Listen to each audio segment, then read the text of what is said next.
The Cayman Islands boasts of a long, colorful, and rich history. In tribute to our roots, Radio Cayman, the voice of the Cayman Islands, is pleased to bring you the Historical Vignette Series, brought to you by Rotary Central. For more than 110 years, Rotary members have used their passion, energy, and intelligence to take action on sustainable projects. The Cayman Islands, He hath founded it upon the seas.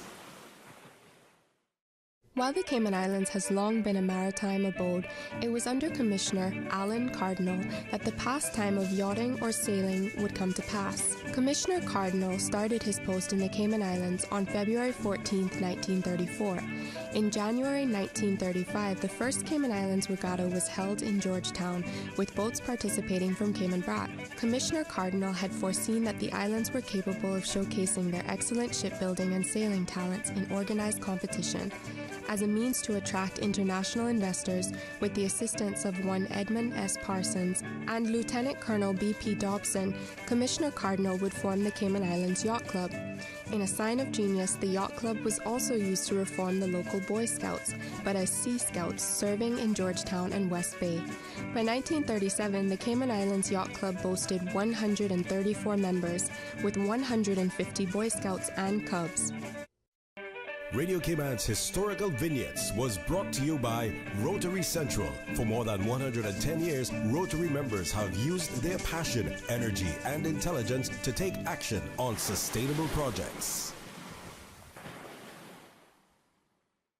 The Rotary Central Music Extravaganza is Saturday, November 26th. Your ticket, your chance, your prize. Grand prize, $40,000.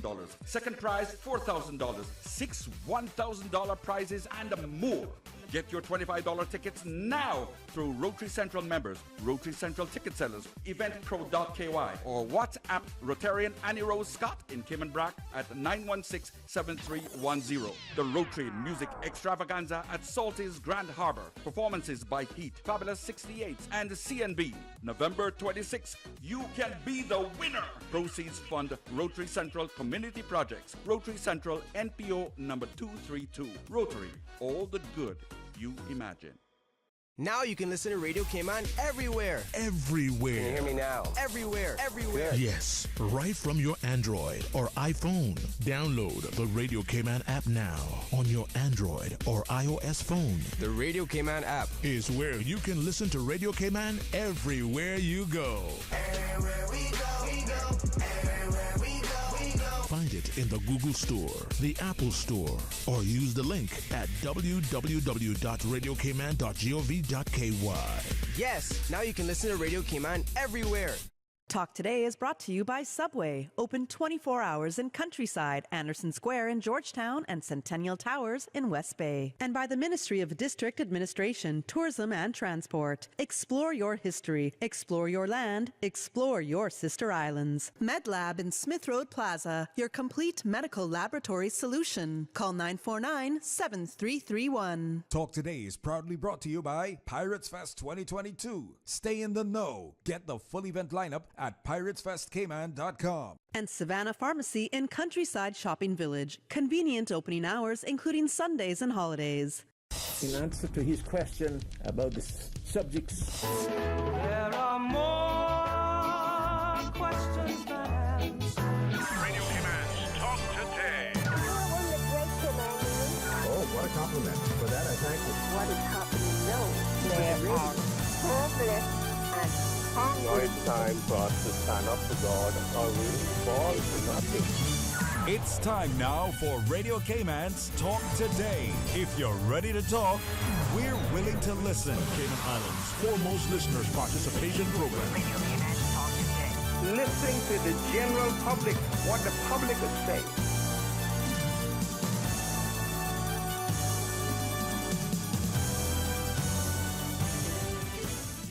Good afternoon, Cayman Islands. It is a beautiful day in the Cayman Islands, and welcome to Talk Today. And in the studio with us today, we have Miss Melanie McPhail, the Director of Programs and Communications. We're going to pause and take a break, and when we come back, we're going to have some great discussions. Radio Cayman's Talk Today, the Cayman Islands' foremost listeners' participation program. We ask our listeners to avoid statements or comments which are abusive, derogatory, malicious, or defamatory. Do not use any indecent language or make any statement which is false or misleading. Email talktoday@candw.ky or call 1-800-534-8255. Courtesy of Live Communication. Let your voice be heard. Radio Cayman's Talk Today.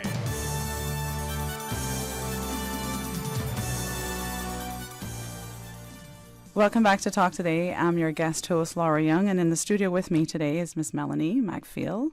Good afternoon, Cayman. Yeah, Thanks for beautiful having me. Miss Melanie. Thank you. The Director of Programs and Communications, and we have some exciting news. Lots of exciting news. Yeah, Cayman Islands Folk Singers, Game of Storytelling Festival, National Arts and Culture Awards. So tell us what's new. There's lots more I could talk about, Laura, but I know we have a limited time, so I'll try and get through this as quickly and as efficiently as I can.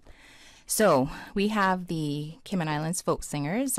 Today I just want to speak to their performances.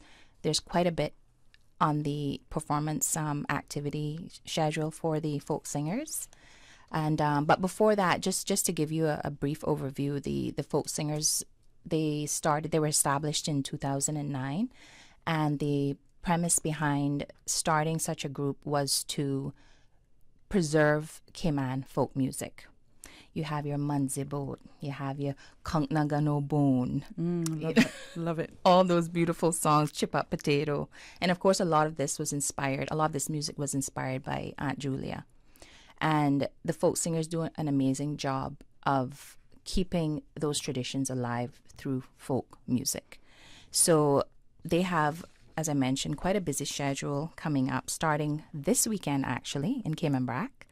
They have the Cayman Brac Old Persons Month is actually what they're doing this performance in reference to. And it's going to be at the Aston Ruddy Center, and that's the 22nd of October, this Saturday. And then they have, as part again of the Old Persons Month, they have the Old Persons Gala, which is going to be at the Lions Center on the 28th of October. And then we move into November with another busy month with the Elmsley Memorial International Night, and that is Friday, November 11th. And then we kick off Gimme Story with the folk singers at the Stakeholders Welcome Reception on the 27th of November. We also have another event that we're confirming, but I can't give too much information on that just yet for November. But for the month of December, we have the 2nd of December, again, Gimme Story, and that is our Duppy Night at Smith's Barcadere. We have Christmas of Yesteryear at Miss Lass's house, and that's going to be Saturday, the 3rd of December. And then the 16th of December, we have the Christmas Community Concert at Hero Square, and that's in conjunction with Cayman Islands National Dance Company. And then to close out the 2022 season, we have the Christmas performance at the Harkwell Theatre on the 18th of December. So we have approximately 8 performances between this Saturday and the 18th of December that the folk singers are going to be the highlight of. So they're a busy group of amateur and professional musicians. And how singers. many are a part of Right now we have 16 members. We just recruited 6 new members. So we had quite a busy audition back in, I think it was late September, and we were able to recruit 6 new members. So we're really excited to have them on board. And the age groups span from 20 years up to, I think, in the early 60s. So we have quite a dynamic group of singers and musicians that make up our Cayman folk singers. That's excellent news. Yes. Anything else you want to talk about, the National Arts and Cultural Yes, Awards? absolutely. We have what we call Naca, National Arts and Culture Awards, that are coming up. We've opened the nominations for that, and it's on our website. And I'll get into the website details closer to the end. But the Cultural Foundation founded this award ceremony I think back in 1999, if I'm not mistaken. And they highlight 3 categories, the Heritage Cross Award, the Star for Creativity Award, and the Certificate for Creativity in the Arts. Now, there's a criteria that is followed for anyone nominating a particular group or individual for these awards. And for example, the Heritage Cross Award, we would look at the quality of work over the minimum of 5 years, their contribution to the heritage of the Cayman Islands, any active participation in the artist community, as well as their work in terms of them representing any significant heritage or traditional art or culture traditions. So it could be musicians, it could be artists. Anyone. And Singers, dancers, anyone in the performing or visual arts. So, or just someone that has been very community driven as well in the artistic area. So they don't even have to be an artist, but they could have been very involved with, the community of artists that they work with. Okay. So it's open to a broad range of... when did the nomination... You said the nominations are now open? Yes, nominations are now open. So if you go to our website, artscayman.org, on our landing page, there's a tab that you can click on. You click on the link that says National Arts and Culture Awards, and it takes you straight to the nomination form. Complete that.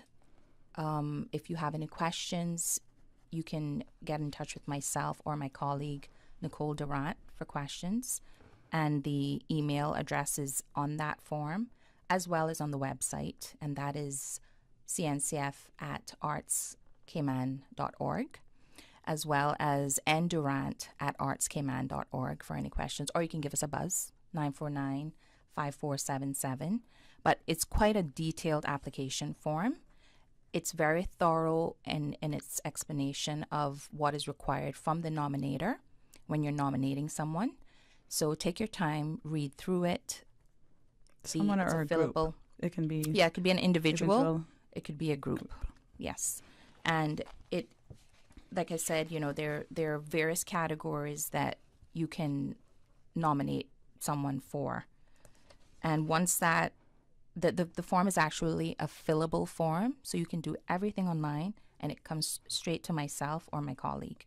It's a pretty easy. We're trying to make it as easy as possible, but like I said, it's quite a detailed form, so it takes some time to read through, so that we're gathering the pertinent information about that individual or that group, and that you're taking your time to truly think through what it is you're nominating this person or this group for. Yes. And when does the nominations close? So the nominations close on the 19th of December. So there's quite a bit of time. And the actual awards ceremony is going to be held in 2023, February to be exact, the 17th of February during our K-Fest celebrations. So Naca is one of the first events that kick off that week of K-Fest. Yeah. So whoever you nominate, if the committee that chooses the selection committee chooses the actual persons that are nominated, you will be notified and you will have the opportunity to attend those award ceremonies. Yes. That award ceremony. Sounds very exciting. Yes, it is very exciting. It's a lot, but it's well worth it. And the person or group that you're nominating is more than worth it. Absolutely. Yeah. I always believe in that. Always.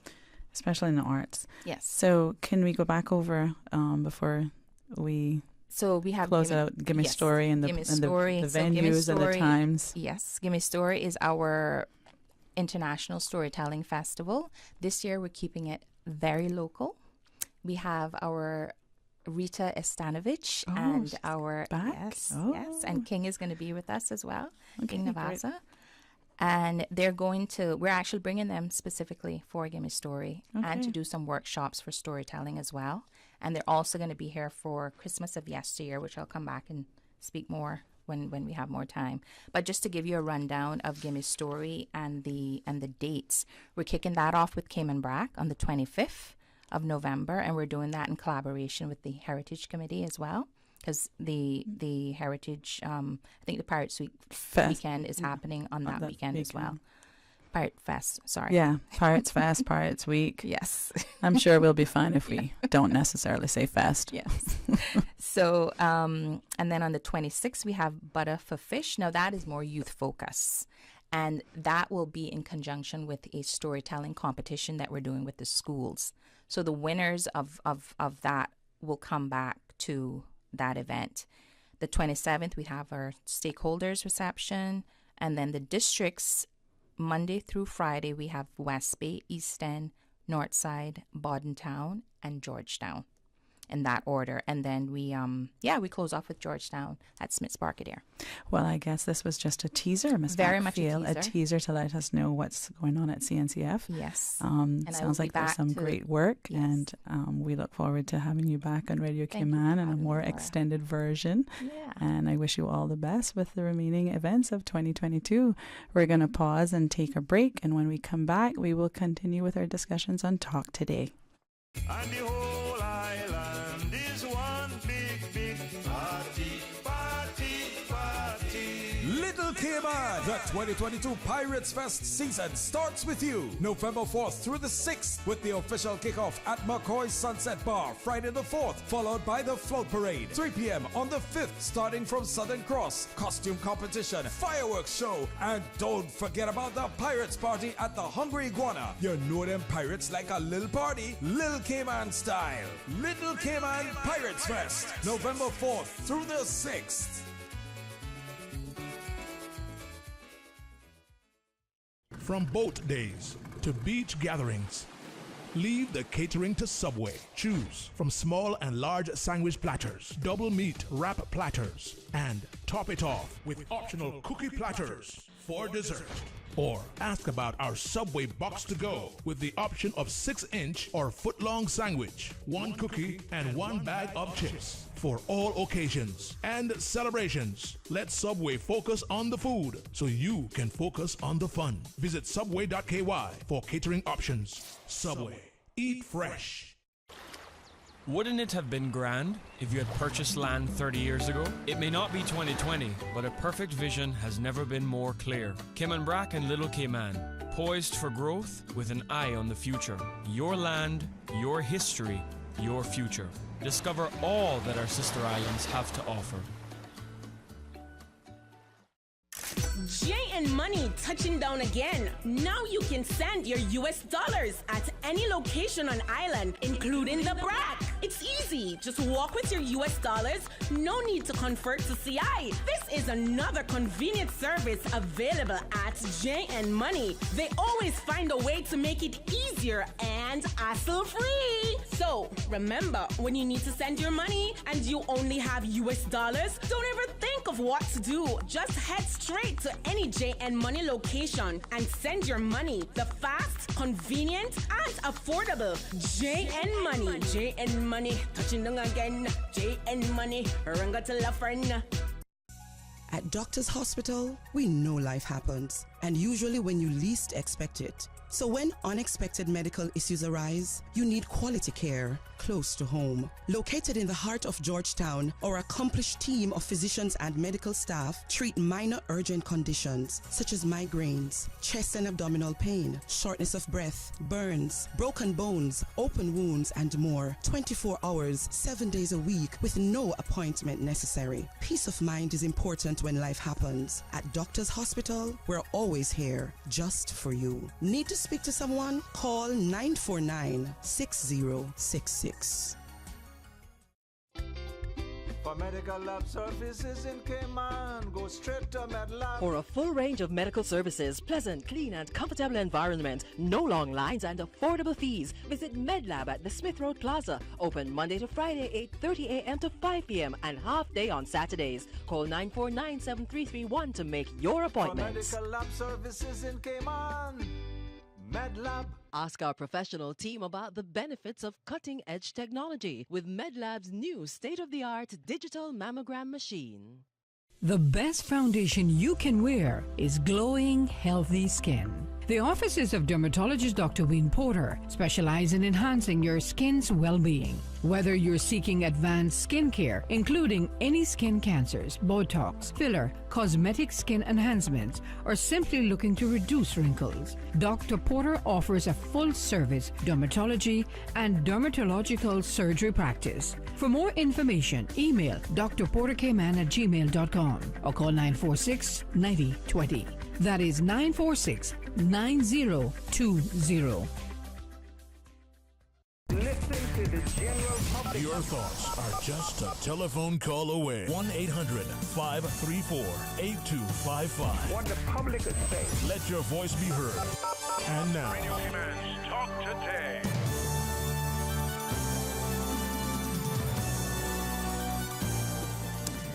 Welcome back to Talk Today. Good afternoon. I am your guest host, Laura Young, and in the studios with me now is Miss Amy Wollaston, the Deputy Director of Pensions. Good afternoon. Did I get your last name right? You did. You know, I almost wanted to call you by your maiden name right then. I don't know why. And we also have our Senior Labour and Pensions Inspector, Mr. Mason, Mr. Orlando Mason. Yes. Good afternoon. Good afternoon. And you're here to discuss some very exciting news. Well, some very informative and updated news about the National Pension Holiday and just the pension information and the National Pension Plan in general. Yes. So I'll ask you to just lead us off in our discussions and tell us a little bit about the pension holiday that has now ended and when the contributions start and all the other little technical information that we need to know and understand a lot better. Absolutely. So the public will be aware that back in March, around the time we had the lockdown, they introduced the pensions holiday. So the pensions holiday has been in effect from April of 2020, and it is now expired as of the 30th of September of this year, so a couple weeks ago. As a result of that, the pensions law is now in effect with respect to the issue of contributions. So what needs to happen going forward is, well, first of all, obviously every employer needs a pension plan. If they don't have one, they should have one. The law requires that they have one. And what happens when they don't have one? Well, then people come to our office and make complaints against them, and we get to investigate and unfortunately take people to court sometimes as well. So, and I said that and not in light because it's serious that a lot of people don't really think that they should have one or that they know that they should have one. Yeah. So And I wanted to remind the public and for those who are listening could tell others that Absolutely. It is a statutory requirement that every employer has to have a pension plan under Section 4 of the National Pensions Act. Every employer has to have a pension plan. No matter how small your business is. No matter how small your business is. And then also Section 25 talks about all the people who are eligible, and we can get into that as well. But just going back to the expiry of the pensions holiday, so that occurred in September 30th of this year. So now going forward, what needs to happen as of the 1st of October is that the employers need to resume taking deductions from all their employees. And then they need to resume making the 10% contribution over to the pension plan administrator. So that happens on a monthly basis. So the deductions would occur from, let's say, the 1st to the 30th of October, so the month that we're in. And then next month, the 15th of November, then the contributions would be due to the pension plan administrators. Okay. From the employers. From the employers, yes, because the employer takes 5% from the employee, puts in his 5%, that's how you get the 10, and then that goes to the pension plan administrator by the 15th of November. Yeah, I wanted to break it down a little bit for the listening and the viewing audience. Yeah, a lot in case of people they forgot, right? Aren't quite clear. And yes. Actually, to be honest, the law actually says that the employer and the employee together are responsible for 10%. Now, the employee can't contribute any more than 5. So the employee can't contribute 6. Right? But the employer can choose to say, for example, I want to give my employees 7%, so then the employees will only have to pay 3. But together, it must be 10. Yes. So that's a very important point. Now, what else did you want to, would you like us to understand a little bit about the ending of, or the new order, actually pursuant to there's a discussion on the new order. Right. This is a point of confusion. Yes, this is the part that I had to read quite a few times to make sure I understood it. And we put out the press release and we put out the FAQs and we still get questions. Yes. So I'm happy to explain it. So the legislation calls for what's called the year's maximum pensionable earnings. So this is the figure upon which each employee and employer collectively have to pay the contributions. So the number is $87,000. That's what it is on a normal 12-month period. Okay. Now in this year, 2022, the first 9 months we had the pensions holiday. Right. So you don't have to pay any contributions for those 9 months. Okay. But we have the last 3 months of the year, October, November, and December. So the question is, what amount do you have to pay contributions on? And that amount is the $21,750 that you see in the press release and you hear about. So in other words, if you make $21,750 or less within the next 3 months, then you have to pay pension contributions on all of your earnings. That's what it means in simplest terms. That's it. That's what it means, yes. And the figure is just prorated in terms of if you take 87,000, divide that by 12, you get 7,250. And that 7,250 times 3 is 21,750. Yeah. So that's how the figure was derived. Okay. Very straightforward. Mr. Mason, anything to add to that? No. As usual, DDP have actually covered it in its entirety in respect to that piece of legislation, which is coming to close the year's pension yearly maximum pension earnings. Yes. That is clear. Yes. So let's move on to talk about the fact that how does the expiry of the pension holiday affect, or does it affect, eligibility in any way? So under the normal circumstances, an employee, first of all, Caymanians are pensionable immediately. Always. Permanent residents, same. Always. Even if there's a probationary period, they're still pensionable from the first day of employment. Always. Just to make that clear. But if you consider someone who's on a work permit, the law allows for 9 months of employment on island. I stress on island. So it's not as you move from employer A to employer B to employer C. It's on island. So once you've completed 9 months of employment on island, then the employee becomes pensionable. That's when they have to be enrolled in the pension plan with the employer. That's when the employer has to take the deductions from them and pay the deductions and the contributions over to the administrator, right? So that all needs to happen. Now, because we've been on a pensions holiday for the last 2 years and change, there may be some confusion as to how that's going to work. So the only aspect of the legislation that was not in effect during the period of the holiday was the requirement to make the contributions. But the eligibility rules are exactly the same that they have always been. They never expired. Changed. So if you had an employee who completed their 9 months of employment during the holiday period, then the holiday is now over. They are now pensionable. Contributions need to start.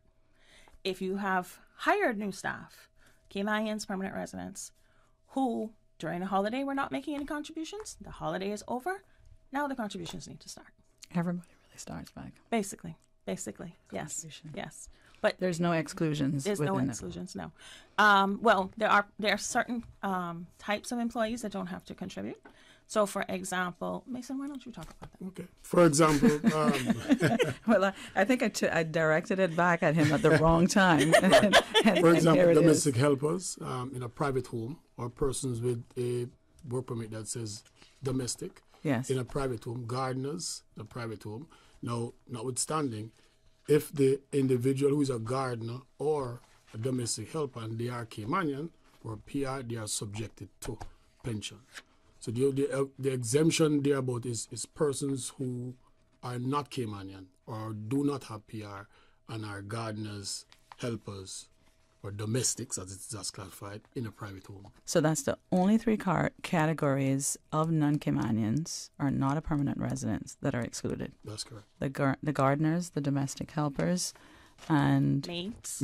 And the maids. Right. In a private home. In a private home. Right. That's the key part. It must be in a private home. Right. So, for example, if a janitorial company, I won't even name one because I don't want anybody to think I'm picking on. If a janitorial company has all of their work permit holders and they go work at your house today and my house tomorrow and his house the next day, That's not what we're talking about here.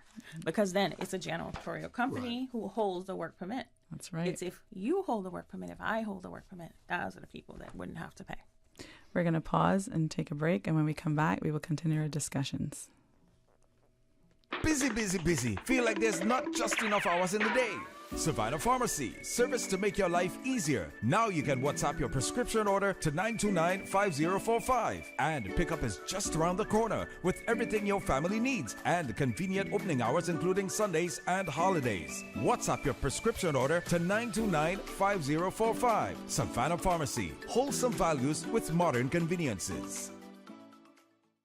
Can you imagine your home completely organized? At Brand Source Custom Closets, we can. We specialize in designing and building custom closets and storage units for any room in your home, including the garage. With tailored designs and custom LED lighting solutions to fit your lifestyle and budget. Our Custom Closets expert is committed to enhancing the value of your home with a solution that is uniquely yours. Visit our showroom or call 623-6774 to schedule a no-obligation appointment with our design expert. Brand Source Custom Closets, 209 Dorsey Drive, Industrial Park.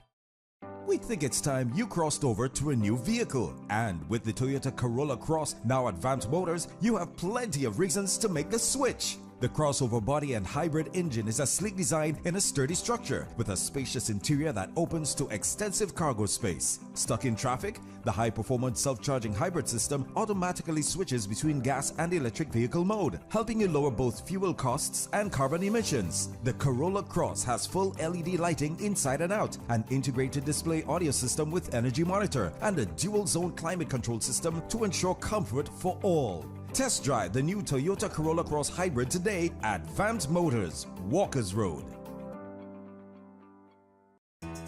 Subway makes it easy for you to stay on top of your health and wellness goals with our Fresh Fit menu options. Choose from 5 Fresh Fit Subway sandwiches with only 450 calories or less per 6-inch sub. Turkey breast, veggie, oven roasted chicken, Black Forest ham, sweet onion chicken teriyaki, or make your 6-inch Fresh Fit sub into a salad or wrap prepared with fresh vegetables. For a full menu and nutritional information, visit subway.ky. Subway, eat fresh. And the whole island is one big, big party, party, party. Little Cayman, the 2022 Pirates Fest season starts with you. November 4th through the 6th with the official kickoff at McCoy's Sunset Bar, Friday the 4th, followed by the float parade. 3 p.m. on the 5th, starting from Southern Cross. Costume competition, fireworks show, and don't forget about the Pirates Party at the Hungry Iguana. You know them pirates like a little party, Little Cayman style. Little Cayman Pirates Fest, November 4th through the 6th. Christmas is coming. What? The holidays is around the corner, and we know you've got a home project you've been trying to finish, but just don't have the time. Maybe it's a new paint job, rebuilding that patio, interior or exterior finishes. Take the stress away and call Triple R General Construction to get the job done the right way. Triple R General Construction Services includes build-to-suit, renovations, architectural assistance, subcontracting, and general construction for big or small, commercial and residential buildings. For quality, consistency, and projects done on time, call Scotty at Triple R General Construction at 929-1827. That's 929-1827. Or email at constructiontripler@gmail.com and get your home ready for the holidays. Performing live in the Cayman Islands, a 4-time recipient of Jazz Writer of the Year, known for his heavy influence of blending Latin and jazz music, is Grammy-nominated pianist, keyboardist, composer, and arranger, Bill O'Connell. Cayman Kaleidoscope presents a jazz trio concert with Bill O'Connell, bassist Lincoln Goins, and drummer Christopher Williams this Friday, October 21st at 7:30 p.m. at the Hawkwill Theater. Guest performers include Kude, featuring Benil Miller, Neil and Bella Rooney, and saxophonist Devon Eady. Tickets are $50 and $35 for students 17 and under. For tickets, call 323-1651. Enjoy the best in Latin jazz with the Jazz Trio concert this Friday, October 21st at the Hawkwill Theater. For tickets, call 323-1651. Radio Cayman is pleased to take Talk Today on the road, broadcasting live from the Credit Union for International Credit Union Day, Thursday, October 20th from 12:15 to 2:30 p.m. Tune in live or visit the Talk Today team at the Credit Union and take part in the festivities. Talk Today, live from the Credit Union, Thursday, October 20th from 12:15 to 2:30 p.m. Talk today. But I do have some questions. Talk today. Cayman Islands' foremost listeners participation program. Talk today. Because In answer to his question about the subjects. There are more questions than answers. Radio Cayman's Talk Today. Oh, what a compliment. For that, I thank you. What is happening now? Good afternoon, Cayman. Welcome back to Talk Today, and I'm your guest host, Laura Young, and in the studios with me is Miss Amy Williston, the Deputy Director of Labor and Pensions. No, Pensions. Pensions. See, I got it messed up. I was looking at her and smiling. Got her last name right. The Deputy Director of Pensions, and also with us is Mr. Orlando Mason, who is a Senior Labor Officer. Senior Labor and Pensions. Pensions officer. Yeah, we can't leave out the pensions because hence why we're here.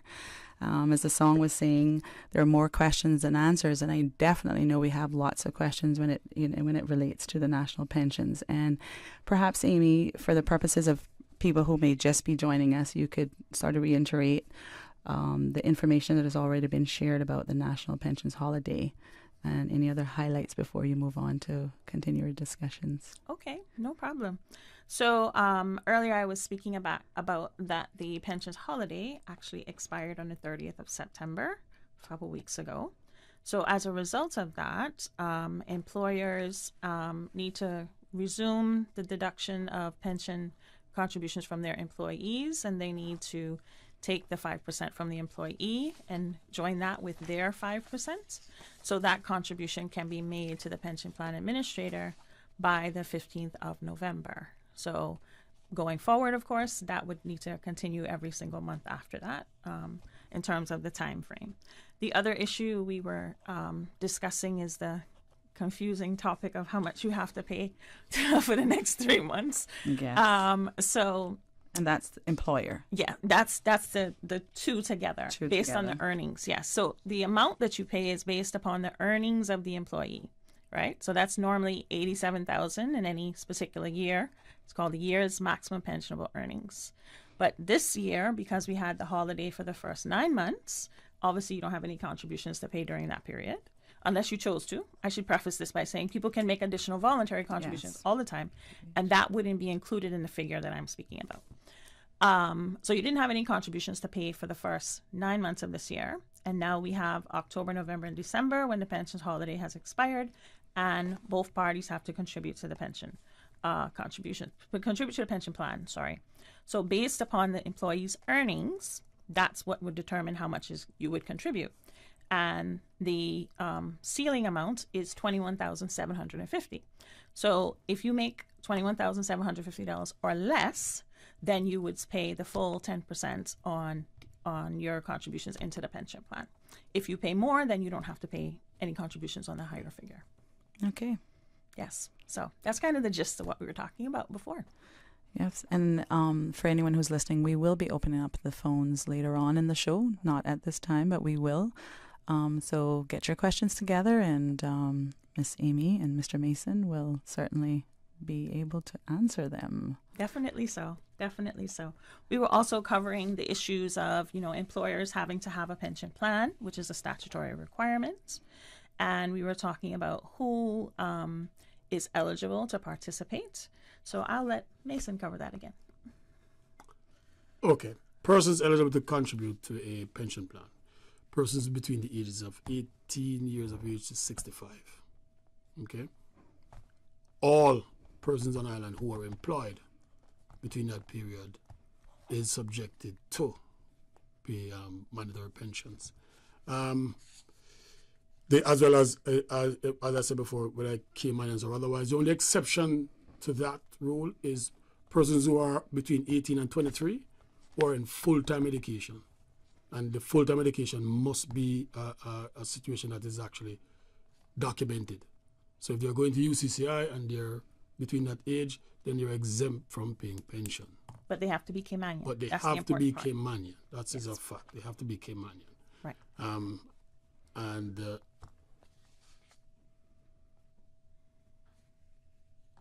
other persons would be, well, we have actually spoken about the exemption. Exemptions, yes. Persons who are domestic helpers in a private home, maids, gardeners in a private home. They are also exempt. 9 months. And the 9-month period which I discussed earlier in terms of persons who are on work permit. Yes. Or as we just said, non-Caymanians. Non-Caymanians are subjected to a 9-month period of exemption on the island. Now, that is if it's a first-time work permit holder. That is if it's the first time they ever entered into the Cayman Islands and have a work permit. It's 9 months of continuous stay and work on the island. But if they've rolled over or they just left and returned. If they have left the island for more than 6 months. More than 6 months. Then they start from square one. Okay? And they have to do the 9-month period.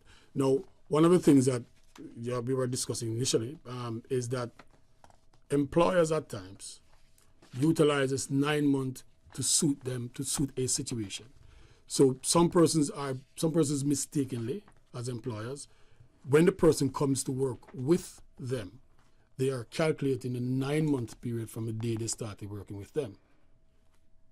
If the individual was on the island before, had a work permit before, or didn't leave the island for that 6 months expiration period, then they actually utilize it as a 9-month stretch. It is wrong. Okay, because that is incorrect. And not even when you do a transfer of work permits from different jobs. It is incorrect. It's supposed to be continuous. It is a continuous state. Yes, understood. And that is one of the things that a lot of employers get themselves into. When we actually do that check there about to that due diligence to confirm that, okay, this person is already eligible when he came to your employment. It's interesting that we still have issues with, employers who have been around for a long time. All right, let me ask the question, because I'm actually assuming without data to confirm such. Mm-hmm. Would you say, did you see an employer who's been around for, let's just say, 20 years or more, 10 years or more, still having issues with understanding or applying the law to their employees? Yes?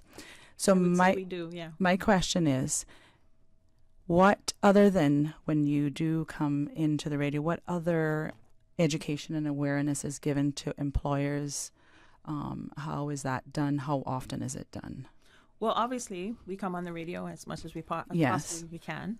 But on an individual basis, a key thing is not only what our department does, but also remember now each employer is supposed to be enrolled in a pension plan, and your pension plan administrator is a wealth of information. I mean, that is the entity where the funds are being paid into.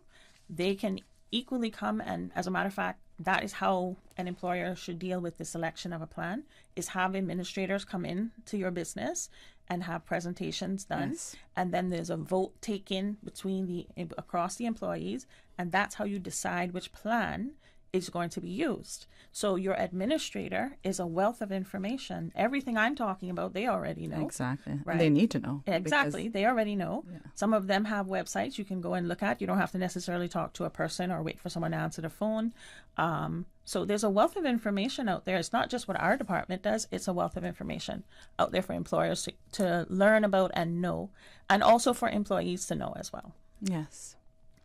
My other question is, would you, and this is probably a burning question from the public anyway.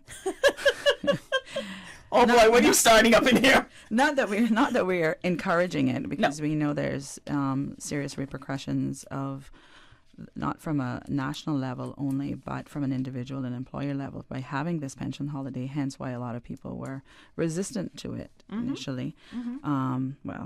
Resistant, probably not just initially, but resistant, period. Mm-hmm.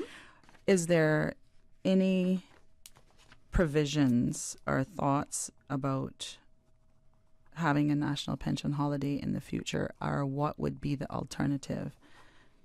Sorry, having another holiday? Yeah. I know it seems like a strange question, but if circumstances change again in the future, if we go into a recession, it's a question that I'm asking. I'm just checking. Well, that's not really a question for me. To be honest with you. Yeah. Any type of legislative change of that nature, because it is a legislative change. Right. The law is in effect because the Parliament voted into effect. Right. The holiday has expired because Cabinet made a decision not to extend it. Because as I mentioned earlier, the holiday actually started in 2020 when we were in lockdown. And we are now in 2022. Yeah, that's a long time for a pension holiday. Lockdown was a long time ago. Yes. But the government of the day in Cabinet decided to continue, which the law allowed for. So they made the policy decision. We want to continue having the pensions holiday. And we are now, it's back in effect. Sorry, the holiday has expired because Cabinet has also decided we want it to expire. So if the circumstances on the islands changed or the economy or any of those things, globally as well, yes, of course, then it would be for government to decide they want to bring an amendment to the Parliament. And of course, it would be debated as the normal process. Yeah, that's a hot seat question, but I thought I'd ask it instead of having a caller. We're going to pause now and have the news. And when we come back, we will continue our discussions. Satisfaction is guaranteed 24 hours a day, whether it's music or information. From Grand Cayman to Cayman Brac to Little Cayman, we've got you covered. You ever hear a thing like that? Radio Cayman in the Cayman Islands. Today's biggest news. Radio Cayman. Your voice, your choice. Local, regional, international. This is Headlines from Radio Cayman's newsroom. Today's biggest news. With your latest headlines, I'm Felicia Rankin-Solins. Water Authority Cayman's offices in Grand Cayman and Cayman Brac will close to the public on Friday, October 21st. The closure is to facilitate a system upgrade. In addition, there will be no access to the customer web portal from 6 p.m. October 20th till 6 p.m. October 21st. In international news, the Florida county that was devastated by Hurricane Ian last month has seen a surge in cases of flesh-eating bacteria illnesses and deaths. Officials say Lee County, where the Category 4 storm made landfall on September 28th, has recorded 29 illnesses and 4 deaths owing to the bacteria. All but 2 cases were diagnosed after the hurricane. Vibrio vulnificus infections can be caused after bacteria enters the body through open cuts. The bacteria live in warm, brackish water like standing floodwaters. Sweden's new foreign minister has ditched its pioneering feminist foreign policy, saying the label has become more important than its content. But Tobias Billström said, "We will always stand for gender equality." The previous left-wing government launched the policy in 2014, becoming the first in the world to put gender equality at the heart of its dealings with other nations. The self-labeled feminist government had ruffled feathers globally. Mr. Billström announced the radical policy shift moments after Swedish Prime Minister Ulf Kristersson presented his new government appointments on Tuesday. These are your headlines. I'm Felicia Rankin-Solins. For the latest in news and information, follow Radio Cayman on social media, Facebook, Instagram, Twitter. Download the Radio Cayman app or log on to our website, radiocayman.gov.ky. Radio Cayman is pleased to feature this special Sister Islands historical vignette, brought to you by the Ministry of Tourism and Transport. Explore your history, explore your land, explore your sister islands. Hinton Roxroy Connolly was born in Creek, Cayman Brac on the 9th of September 1937. The second of 8 children born to Henry Kitchener Connolly and Olive Connolly, fondly known as Big H to his family and friends. Like so many other Caymanian boys and men, young Hinton went to sea at the tender age of 17. Working with national bulk carriers for 5 years. During his tenure at sea, Hinton sailed on many different ships, namely the Ulysses, Old Titan, St. Clair, Petrolor, Petra Sea, and Petra King. He sailed between Portland, Maine to Venezuela. Radio Cayman is pleased to feature this special Sister Islands historical vignette, brought to you by the Ministry of Tourism and Transport. Explore your history, explore your land, explore your sister islands.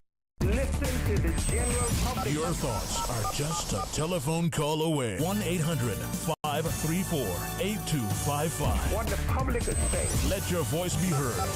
And now, Radio Cayman's Talk Today.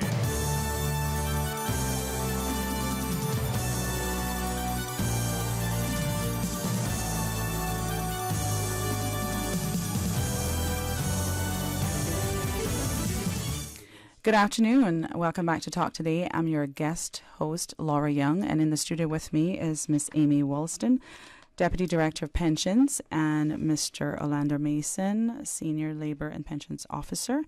And we did have a question that came in via WhatsApp on a voice note, and I'm going to ask Mr. Mason to sort of break down the specific question and then respond to the listener. Okay. If I understand the question. To summarize the question from the caller, the question speaks to she has her a family member at home being cared for, and she's seeking a distinction between if a domestic, being that she's at home, but the duties that the person is actually doing amounts to a caregiver. If it's a caregiver, the caregiver is subjected to pensions. Now, a caregiver is much different from a domestic in relation to a caregiver has to be certified thereabout in life-saving measures and so forth, certified, documented, certified. If that person is in that capacity, then the person is subjected to pension. If it is that is a domestic who is just helping within the duties of her within the home itself, then she will not be subjected to. Okay. That would be correct. So I trust that has answered your question, listener. And if there's any further questions you may need, we will be opening the lines up towards the end of the show, or you can WhatsApp me back. Yeah. So if I could add, sure. Just going back to what we were talking about before the question, if that's okay. Yes. So we were talking about efforts that are made to educate the public, basically. Yes. So we were talking about DLP comes on this show and we do other things. We have our own website. Of course, we put out information there. And then I was also speaking about the pension plan administrator and how they are a wealth of information. But other avenues where people can get information. So as a member of a pension plan, right, you should be getting a statement at least once a year, right? The law says annually.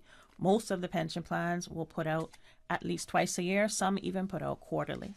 As a member, you should be reviewing that information. It has your name on it, your current mailing address. If that's wrong, you go to the administrator, you change that information. That's how you make sure you get the statement. It also shows who your beneficiaries are. You want to make sure that's correct so that if anything should happen to you, the funds go where you would like them to go. You also want to look at it from the perspective of it's a record of all of the contributions that are received in relation to your account.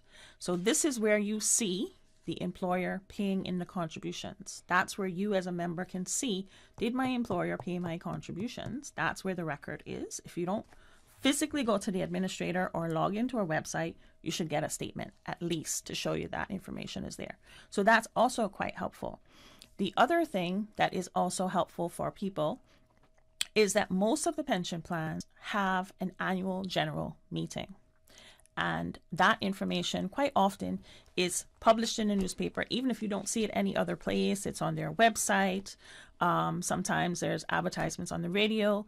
And the annual general meeting is really an important time for the members to hear from the administrator and all of their agents, as the law calls them, but basically all of their suppliers. So the auditor and their investment manager and all these other people who deal with the plan, to hear about how is the plan doing, what are the issues, are there any issues, and not only that, but it's also an excellent opportunity for, as a member, to go in and say, okay, I have some questions. And you have other members there with you. So you're not by yourself if you feel uncomfortable.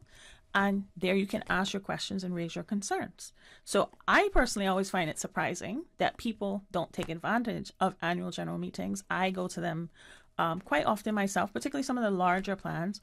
And I am amazed every time about the minimal number of people who attend. Because it's like, well, hold on a second. You have a question and a concern. here is your opportunity. Take advantage of your opportunity. So this is really a key opportunity, a key time for members to get information. That's my cue. I'm going to try to go to the next one. No problem. And if I may just add before Yes. we, to add to Miss Amy's point, as I'm a SLPI, which is a pensions inspector, I deal with primarily enforcement. To add to what Miss Amy said, a lot of times when we are doing our queries subject to a complaint received either from the PPA, who is the same pension plan, as we manage the private pension plans, yeah. When we receive some complaints, either from the delinquency report from the PPA or from a complainant walking in off the road to say, hey, my pension is not being paid, yeah. One of the greatest obstacles we have is contact and communication in terms of forwarding numbers to contact these people, emails or otherwise. Now, when we speak to these clients, the first question you ask at times is, have you ever seen a pension statement? And they say no. They've never seen one, they don't know what it is. Now, and I'm not seeking to offend anyone. How are you able to monitor this then? Or what provisions have been put in place to mitigate this issue and the continuing issue of people not abiding by the law by providing statements to their employees? But that's not the issue, actually. It's not the issue. Okay. They do provide the statements. However, persons don't have proper contact numbers. They don't have proper addresses in terms of PO boxes. They use a friend's PO box. Okay. Or the employers. Or the employers. Employers. It goes there, and they don't But see the it. onus is on the employers to ensure that they get accurate information for the employees. I would also say the onus is on the employee. The employee as well. Right. He's putting his contributions in. So we try to always empower people to say, listen, know what your plan is, know where your plan is. Because a lot of times some don't even know where their plan is. Right. Know where your plan is and know what the statement says. If for any person who goes to a pension plan, get a statement. Sometimes the statement will look, I don't know what I'm looking at. The PPA is more than happy to explain that, okay, you have missing periods here that you need to speak on. You need to find out. Then they will come to us. Or they can come to the department there and say, I don't understand this document. And we go through it. Yeah. So that is some of the things we're trying to, that gap we're trying to close. Information, and for persons, no care what type of work you do, you have a right to those statements. Those statements are there. If you don't use them, you're going to lose them. Absolutely. What's critically important is, as we were talking about, each employer is required to have their own pension plan. So what occurs in the pensions industry is, rather than each employer having a specific plan that's unique to them, that we have what's called multi-employer plans. So that is what Chamber of Commerce pension plans, Silver Thatch pension plan, that's what we call them, multi-employer pension plans.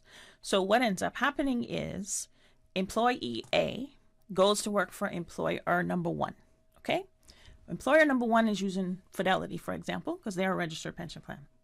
So the person, the employee, leaves employer A, right? Employer number one, sorry. And they have their plan still at Fidelity. Okay. Mm-hmm. As when you leave your employment, you have the right to transfer to another plan if you want to. Very simple. Fill a couple paperwork, fill a couple forms, it's done. No, not complicated. Most people don't do that. So when they move now, same employee moves to employer number two. Employer number two is with the Chamber of Commerce, also another registered pension plan. So you have another one there. So now you have the same person who has two separate plans.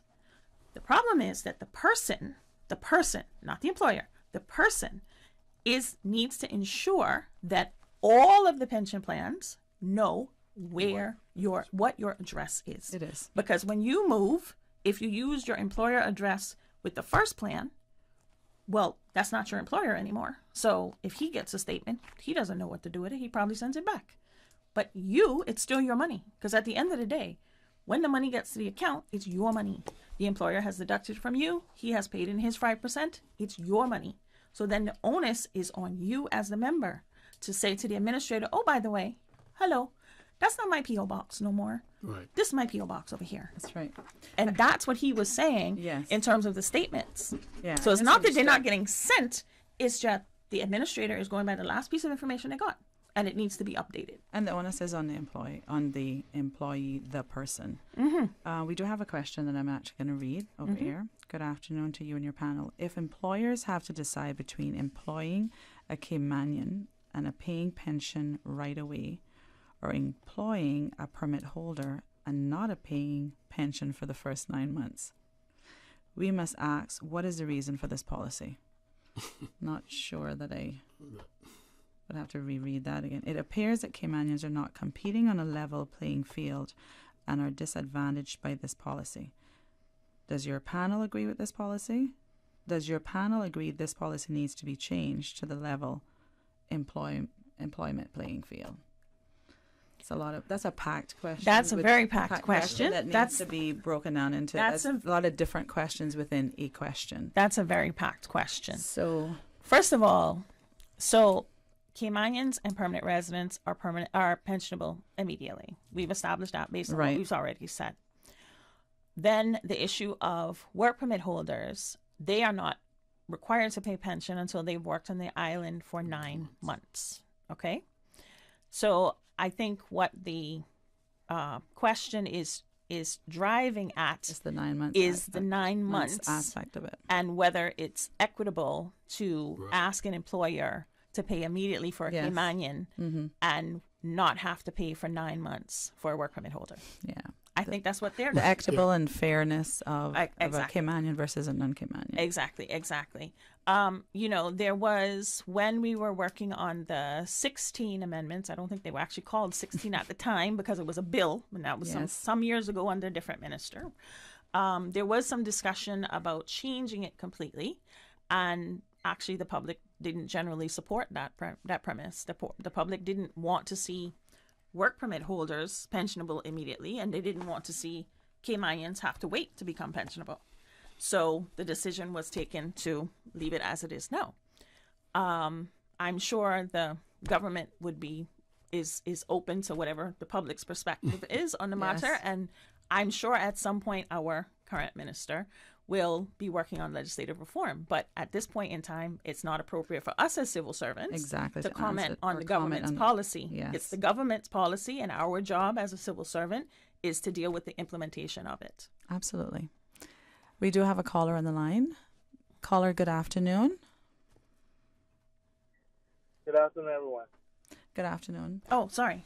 Yes, I'm actually waiting for our... Yeah, good afternoon. Welcome to Talk Today. Thank you. I just wanted to comment on that one question that you read on there. Yes. About the 9 months thing. I think what they're getting at is that it gives employers incentive to hire a work permit holder rather than a Caymanian because they don't have to pay for 9 months, the pension. That's what I think they're driving at. Yes, that may be true, but on the other hand, the employer is paying for a work permit a work permit itself, which has its own expenses associated with it. So right, but, so it's 6 of one and half a dozen of the other, but I think that's what they were asking. I'm not on either side, so I don't know. But we appreciate your call and helping us clarify it. But it would not make sense, but not saying that it wasn't a thought on this particular question. But I don't know if you heard Mrs. Amy's response to the actual question. Did you hear that, caller?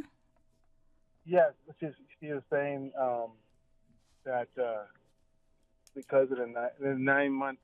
I heard what you said. Okay, all right. Yeah, but I think, as I said... Do you have any other questions for us, or is that all?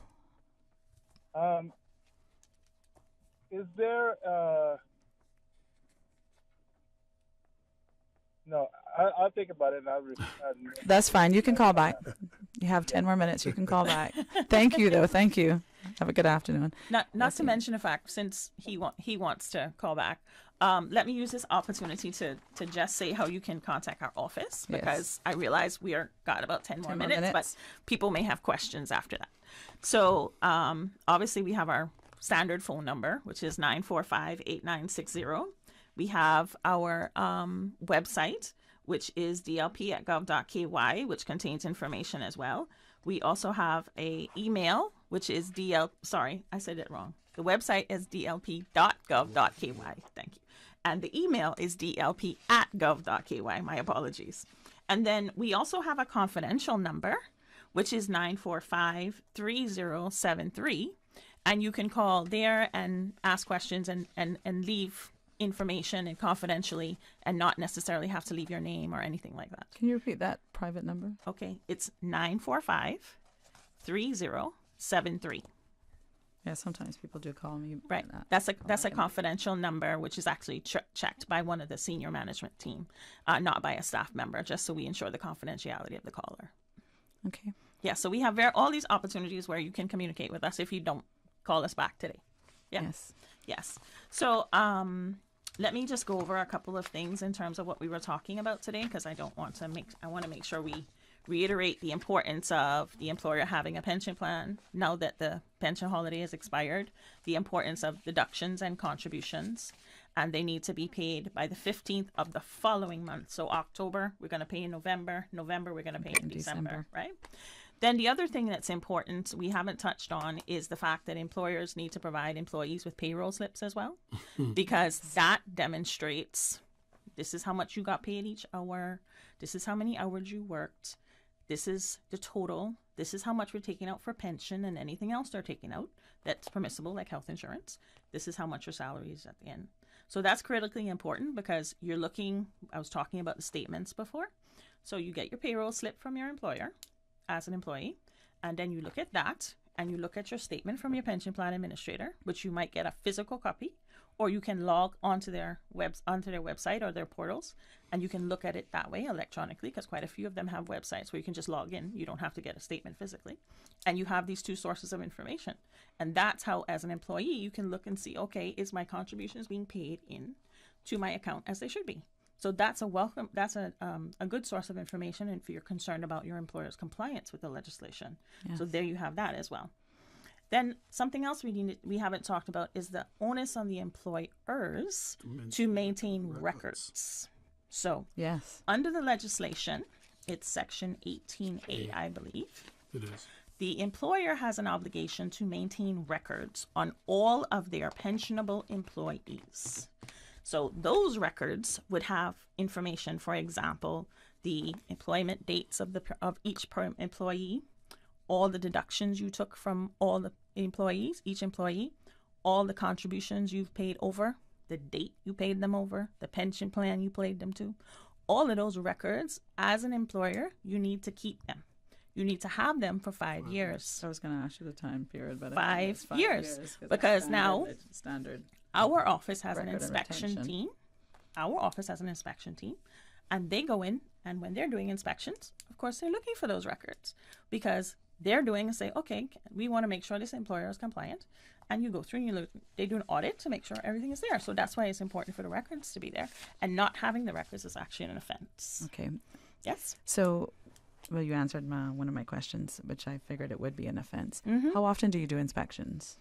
They do them sometimes weekly, sometimes every 2 weeks or so. It's based on, sometimes it's tips, sometimes they decide to target a particular industry in terms of, we're going to do construction this time, we're going to focus on restaurants another time, etc. Yes. And as you were speaking about the record and retention period for the pay slips, what happens if an individual wants to go back and do an audit of, their pensions, that they're all separated? Yep. Actually, it's a personal question I'm asking for myself and many others out there. I started an audit last year. Yeah. And it would have been like a short period of time, and this would be when an individual is having a temporary employment with a recruitment agency. Mm-hmm. And the recruitment agency should be then the person who's responsible for keeping those records in that instance. And they would also be responsible for making the payments. Okay, but an instance where it's longer than 5 years, right? They might have not purged the information or have it electronically. Can we then come to you that wouldn't work because that was the recruitment agency that kept the information. So there's no other avenue to gather that information if it's past the 5-year period. That's the question. That's the question that I'm asking. That is correct. You are correct. There's no other avenue. One of the things, I mean, I will tell you, one of the things that I recognize in from my perspective is that Cayman doesn't have, because we don't have a tax system. Yes, right? yes. Which I know everybody hates the word taxes. I understand. But because we don't have one, then we don't have a body that collects that kind of information about employment and where do you find it. So, for example, if you went to the U.S., for example, and you wanted to find out, you know, where was Mason employed? Mason is not a U.S. citizen. I'm just using him as an example. Where was Mason employed? You would go to someplace like that, the IRS or someplace like that, and say, okay, I'm looking for him. Enforcement agencies, I'm looking for him. And they would be able to find him based on where he's working. But Cayman doesn't have that. But I don't think that tax should drive that for us to have that sort of database collection of information. But the point is valid, and I am aware of that. Yeah. We do have a caller on the line. We do have a question. So I'm going to take the caller first. Caller, good afternoon. Welcome to Talk Today. Yes, ma'am. Good afternoon. A quick question, because I just tuned in. Do you all do the lady there? Sorry, good afternoon. Miss Amy. Do you all do inspections or have anything to do with inspections of these restaurants? And I observe a lot of people drives around on construction sites selling food and stuff. And I'm wondering if it's really sanitary. Oh, that wouldn't be done by us. That would be done by environmental health. Environmental health, and we did talk about this the other day, but yes, they do inspect it, sir. We do have in the studio with us Miss Amy Wolston, the Deputy Director of Pensions and the Senior Labour and Pensions Inspector. So if you have any questions in relation to the National Pension Holiday or any aspect of pensions, that's what we're discussing right now. Mm-hmm. Oh, I'm too old for pensions. Thank you for the joke. Thank you for the call. Have a good afternoon. You lived a long life, sir. That's great. That's a blessing. Exactly. Yeah, when you all were young, I was working, so yes, I wore out now, so yes. Thank God, in my time, we didn't have pension. Well, that's debatable. But thank you. Thank you for your call. We really appreciate it. Have a good afternoon.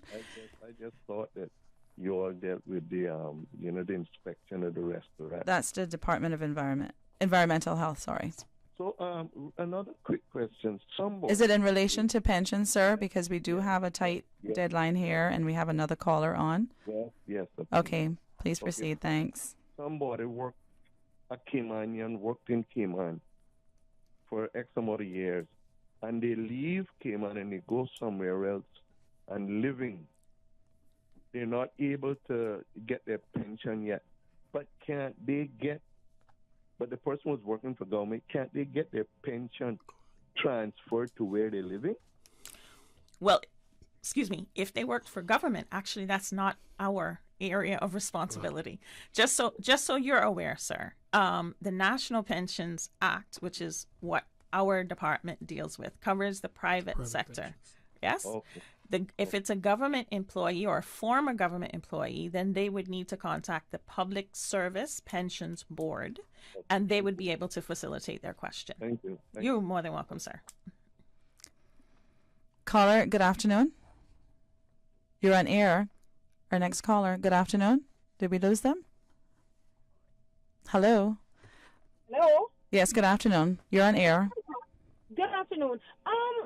I just tuned in and I was very pleased. I'm always pleased when I hear Miss Amy speaking about pensions. And I heard her mention, I just tuned in, I want to say prior to, these things are for, I guess, Parliament to change and only for the civil service to, I guess, roll out, so to speak. But I mean, I'm not sure if you touched on it, but if you haven't, I'd love to hear your thoughts. At present, the law does not criminalize it's not a jailable offense. It does criminalize it, but it's not a jailable offense for non-payment of pensions, delinquency of pensions, and in a lot of instances, theft of pensions. I mean, I'm sure you've seen some of the worst and most horror stories in terms of persons taking money from their employees, not paying those funds over, like I said, deducting it from their salaries, not paying it over to the appropriate pension provider, and in some instances not paying in their 5% or whatever agreed percentage it is. And I mean, I think I've recently seen a case that I won't call the name obviously of someone who was literally owed somewhere in the region of, I guess, about $100,000 in pension.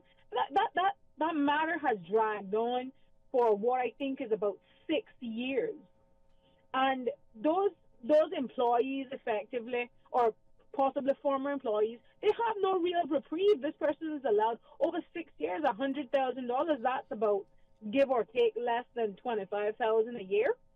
That could be that genuinely could be paid. I mean, if you're running a business that could generate $100,000 of delinquency of pension payments, is there any scope for persons to be punished beyond fines? Do you envision that happening? Anticipate it happening? Recommend it? Well, actually, there was an amendment to the National Pensions Law in 2016. And that amendment included prison sentences for various offenses. Some of those prison terms are in effect. Some of them are not in effect.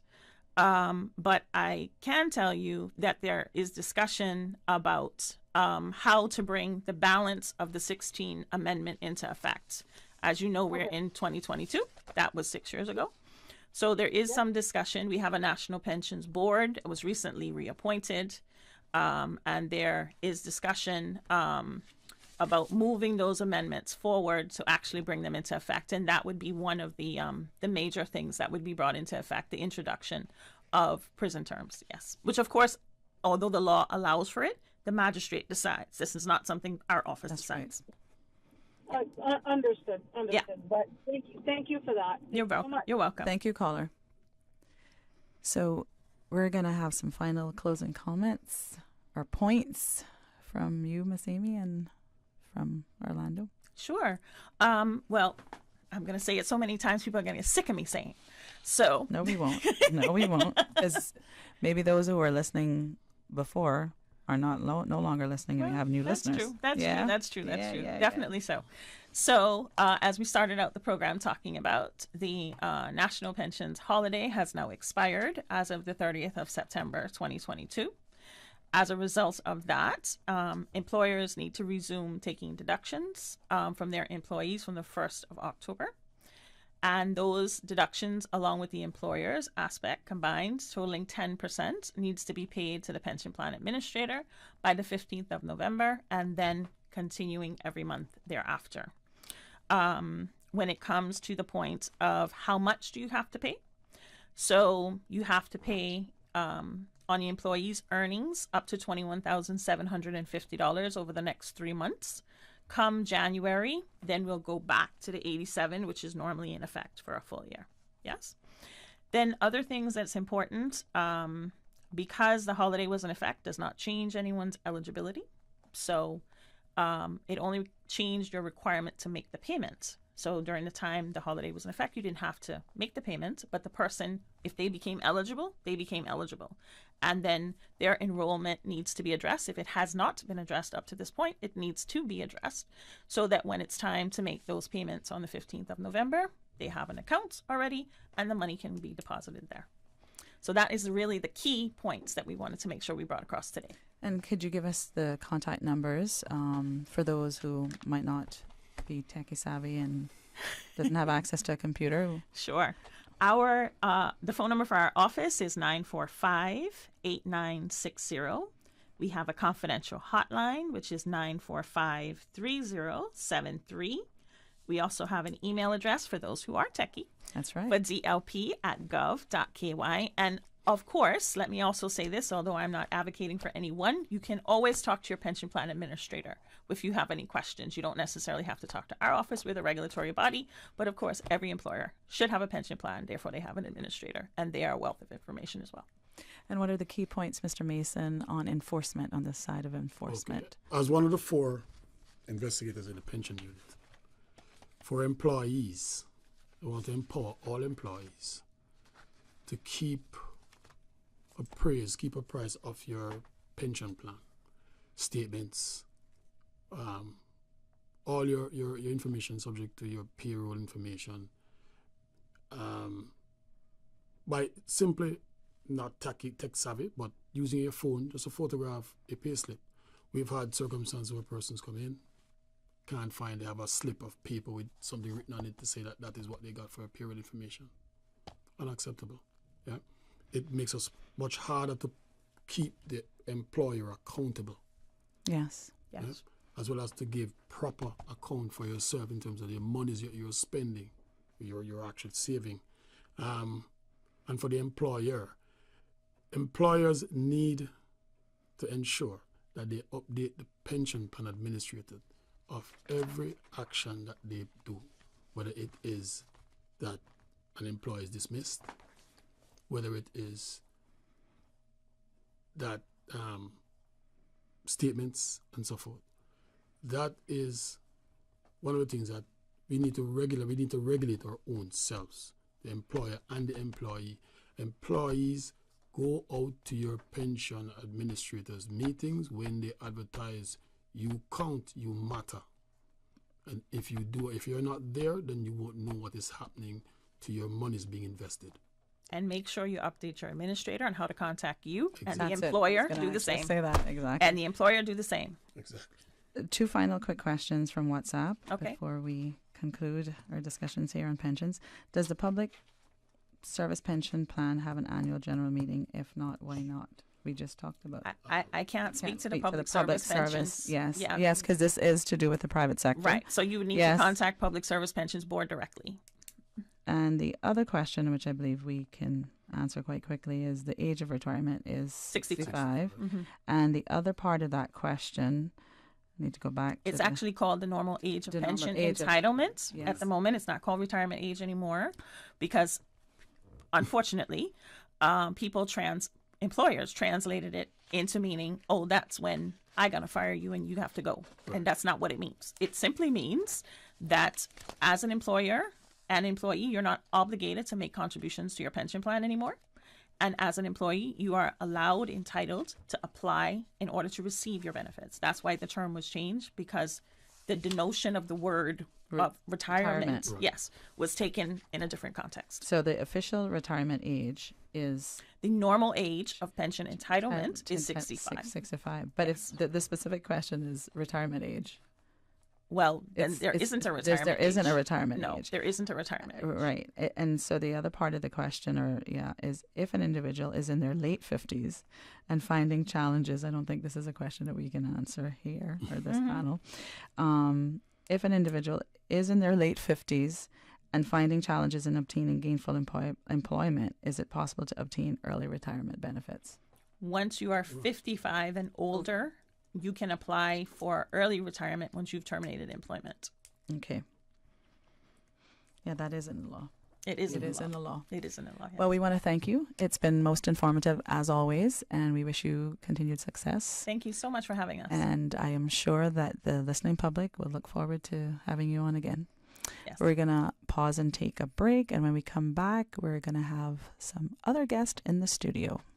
And the whole island is one big party, party, party. Little Cayman, the 2022 Pirates Fest season starts with you November 4th through the 6th with the official kickoff at McCoy's Sunset Bar Friday the 4th, followed by the float parade 3 p.m. on the 5th starting from Southern Cross, costume competition, fireworks show, and don't forget about the Pirates Party at the Hungry Iguana. You know them pirates like a little party, Little Cayman style. Little Cayman Pirates Fest, November 4th through the 6th.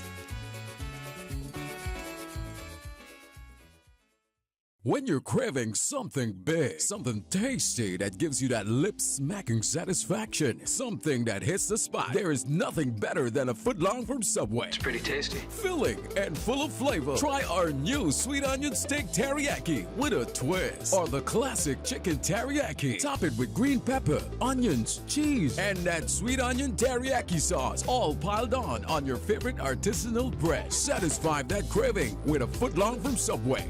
Fresh, delicious, tasty, meaty. Let's make it a meal with a drink, chips, and cookies. There is nothing better than a footlong from Subway. A caring and community spirit, cherished family and cultural values. These are some of the things that still embodies the Caymanian way of life in the Eastern Districts today. Savannah Pharmacy, your neighborhood pharmacy, located in Countryside Shopping Village, is delighted to offer products and services of real value. Whether it's catering to your family's medical needs or carrying apparel, gifts, and beauty products, Savannah Pharmacy provides you with more than just prescriptions. Remember, they're always just around the corner with everything your family needs and convenient opening hours, including Sundays and holidays. Savannah Pharmacy. For more information, call 946-3336. Explore your history. Explore your land. Explore your sister islands, the ultimate staycation experience. Your culture, your freedom, the land that time forgot isn't gone. It's your sister islands. Discover all that our sister islands have to offer. Water Authority Cayman's offices in Grand Cayman and Cayman Brac will close to the public on Friday, 21st October. The closure is to facilitate a system upgrade. There will be no access to the customer web portal from 6 p.m. the 20th of October, Thursday, till 6 p.m. the 21st of October, which is Friday. Customers can still make online payments via the authority's website, www.waterauthority.ky, online banking, and via the authority's check drop box. Additionally, trucked water deliveries in Cayman Brac will continue on Friday, and customers can call the office to place water orders despite the closure. Offices will reopen on Monday, the 24th of October at 8:30 a.m. Disconnections and penalties have been moved to Tuesday, 25th of October, which means customers can make payments in the office on Monday without penalties being applied or the imposition of service disconnection. The Water Authority appreciates the patience and understanding of its valued customers as it upgrades its systems to serve you better and apologizes for any inconvenience this may cause. For medical lab services in Cayman, go straight to MedLab. Blood test, x-ray, and mammogram, all of that is MedLab. Affordable fees and friendly service, a full professional team. MedLab is always comfortable, MedLab is always clean. For medical lab services in Cayman, MedLab. Call 949-7331 and ask about MedLab's new state-of-the-art digital mammogram machine. The Cayman Islands District Wesleyan Youth Convention is now 10 years strong. October 19th through 23rd at Cradock E-Bikes Civic Center in Northside. Take the lead within the church family, community, and country. Nightly services begin at 7:30 p.m. Saturday from 8 a.m. to 3 p.m. and Sunday from 10:30 a.m. Featuring Mr. J.A. Roy Bodden, Reverend Ambassador Sylvia Wilkes, Pastor Christopher Murray, and Reverend Fiona Vassal Kerr out of Jamaica. New this year, take in the open-air concert Saturday, October 22nd at the Northside Ronald Forbes Playing Field with barbecue fundraiser starting at 5:30 p.m. Buses are available island-wide, and all services stream live on the Northside Wesleyan Holiness Church Facebook page. For registration, call Cassandra E-Mikes on 925-1930. That's 925-1930. The Cayman Islands District Wesleyan Youth Convention, October 19th through 23rd at Cradock E-Bikes Civic Center in Northside. Whether it's school, midterm break, or you're just looking for a change of scenery, take in the splendid beauty of Cayman Crystal Caves with specials throughout October. For our beloved Cayman Islands residents, the full guided tour only $16 for kids and $20 for adults. Special rates for all delightful visitors too. Cayman Crystal Caves in Northside. Call 949-2283 or email info@caymancrystalcaves.com or book your tour directly at caymancrystalcaves.com. The October special at Cayman Crystal Caves is magical, beautiful, and it's 100% homegrown Cayman. Call 949-2283 or book direct at caymancrystalcaves.com. Listen to the general public. Your thoughts are just a telephone call away. 1-800-534-8255. What the public is saying. Let your voice be heard. And now, Radio Cayman's Talk Today. Welcome back to Talk Today. Good afternoon, Cayman. I'm your guest host, Laura Young, and in the studio with me, I have Mr. Demoy Ash. Good afternoon. And he's a senior policy advisor with the Ministry of Planning, Agriculture, Housing and Infrastructure. And you are here to talk about the Cayman Islands Food and Nutrition Security Policy. Thank you, Laura, for having me. Yes, and I'm glad to have you here. And I look forward to hearing what you have to educate us on with this very critical and important and timely topic. It will be my utmost pleasure. So before we get into, I know I have a few little points here of your what you're going to speak about. Can you give us a little bit of background on background information on the policy and the drafting and where it is at this point? So the Cayman Islands Food and Nutrition Security Policy has been some time in the making. So it's not a knee-jerk reaction to COVID-19 pandemic or the war with Russia and Ukraine that has exacerbated global prices and food shortages and issues with supply chain, etc. But as early as 2011, when this idea was conceptualized, and there were discussions at the CARICOM level, and there was attendance from Cayman at the time to that conference being held. There was a need for this policy. A number of things would have triggered the need for, of course, the obvious food security, a consistent supply of food available to the people. There were issues regarding the non-communicable diseases prevalence at the time and the high cost associated with nutritional related illnesses. And so at the time, the ministry, through the Department of Agriculture, would have engaged the Ministry of Health, and there was a consensus regarding a discussion on the need for Cayman to be food and nutritional secure. And so there was, in 2012-13 thereabout, there was a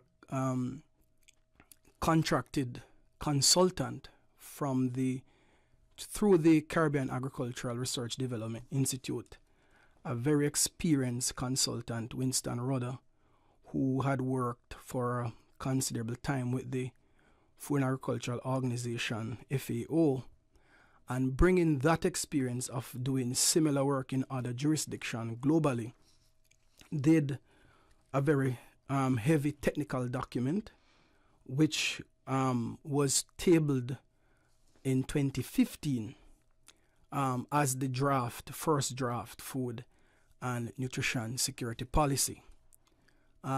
So there's a number of persons who worked on this, headed by the then, who is still currently our Deputy Chief Officer, Mrs. Leda Nicholson Makasari, Mr. Adrian Eswick, our Director of Agriculture. And so just to appreciate the passage, there would have been times when it seemed nothing was happening. It was happening behind But the then scenes. 2016, we had the Caribbean Agriculture Week, and that also provided some impetus for the passage of and the development of the policy. 2019, in the then LA, the opposition spokesperson, who is currently the Deputy Premier, raised a question regarding where is the policy under the then Minister of Agriculture, Mrs. Juliana O'Connor-Conley, who did tremendous work on the policy. Well, the ministry under her, it gave rise to a complete review of the policy.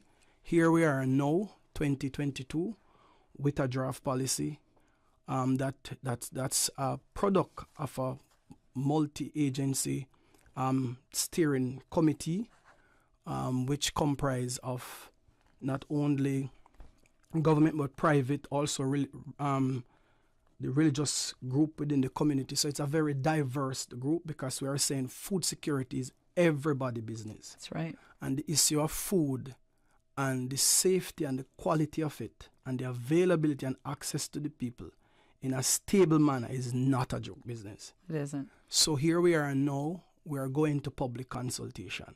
And this is why we're here to engage the public. Thank you. Thank you for that interesting but very succinct and thorough history on the drafting of the policy and where it has taken us and the time. So I'm glad to hear, and I'm sure the listening public is very happy to hear that it's not a knee-jerk reaction, which is why I asked you to give us the history on it. But certainly I'm happy to hear that it is progressing and progressing quite quickly.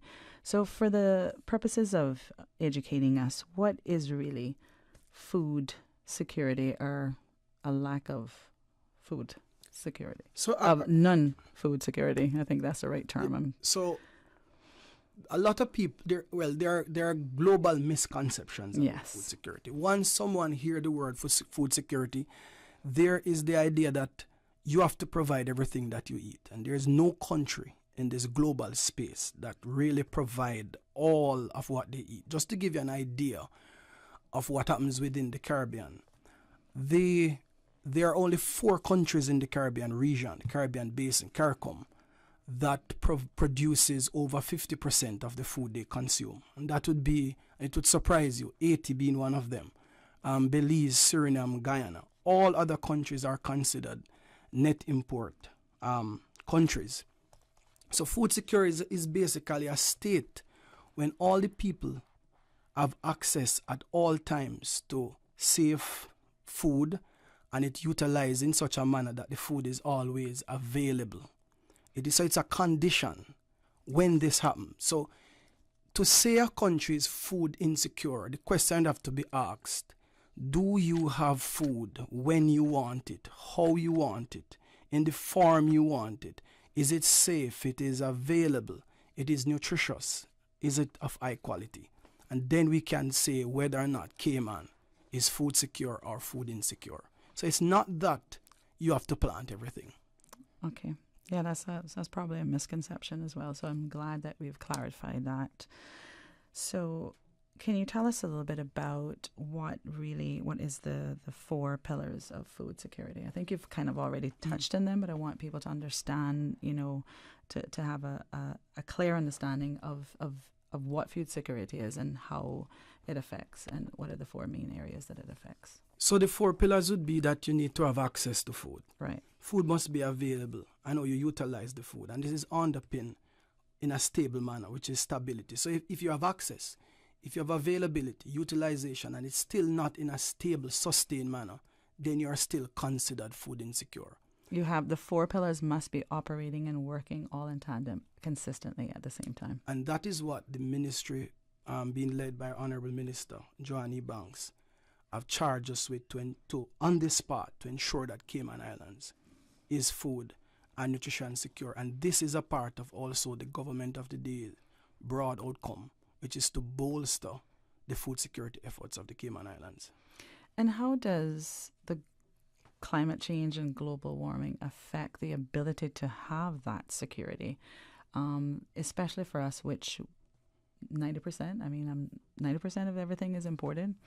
80%, I don't want to, actually, maybe so we have to be exact, the last figure is 81.8. So say about 82% of all that we import actually is from one source, and that's our great neighbors to the north. So you put in the other countries, Jamaica, Honduras, etc., we are closer to the 90-95 mark. That importation is not a bad thing. What happens is when you are importing most of your food from a single source, right, an overwhelming number, because anything can disrupt that.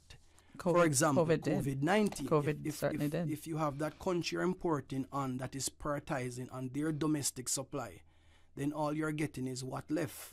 And this is a quality issue, and is also an availability issue. Do you have it? It can also affect access, because if the price is high, it means therefore it's going to translate to the consumer It means what we're experiencing now in the global space of 4% increase in global prices. We're seeing the same thing being reflected here in Cayman Islands. In fact, over the 2020 in the year 2021, between January and March, we saw a 17.6% increase in food prices. Yes. This might has outstripped that now, and we are seeing it, and prices are scheduled to go higher with shortage in fertilizers, key inputs for agriculture. Global prices are going to, in fact, table eggs, which we are in a position to be more self-sufficient in, and note the word I said, sufficient. We can produce all of the table eggs we consume. There is a 38% increase now in the USA, and this is affecting supply. So the need for us to have a food importation substitution strategy, these are part of this policy that we are saying in the long term, because this policy is a 2023 to 2020, is a 15-year policy. So over this 15 year, we should see a significant effort to make Cayman food secure. And prior to the 15 years, we should be reassessing that. Yes. But to your point, one of the problems is climate change. That's one of the big elephant in the room, because we are in a region where we experience major storm. I have an interesting data here for you, that between 2000, which is 2000 to 2019, we had over 330 storms. 23 of these storms being Category 5. And this has of course affected the Caribbean basin. We have seen where the impact on GDP sometimes 3 times the GDP of countries. We are not unique. We had Hurricane Ivan. Most recently, we had Tropical Storm Grace. That destroyed over 90% of our Musa species, which are banana or plantain. Luckily, the government at the time injected over $3 million in the sector, that we can know what it's like now to have a green finger local banana. So this is some of the strategies that are built into the policy. How do we diversify our food source? We should have seen our minister actively going around to countries such as Honduras, Jamaica. There are talks with Colombia. There are talks with Belize. How can we diversify our food source? We want to know that we have food available. There is a variety of sources we are getting this food from, that we are not in a position, if one closes its door, we don't have food to eat. And it's very timely. So we're going to pause and take a break, hear the news, and we'll come back. We'll continue our discussions with Mr. Ash. Thank you. And the whole island is one big party. Little Cayman, the 2022 Pirates Fest season starts with you. November 4th through the 6th with the official kickoff at McCoy's Sunset Bar, Friday the 4th, followed by the float parade. 3 p.m. on the 5th, starting from Southern Cross, costume competition, fireworks show, and don't forget about the Pirates Party at the Hungry Iguana. You know them pirates like a little party, Little Cayman style. Little Cayman Pirates Fest, November 4th through the 6th.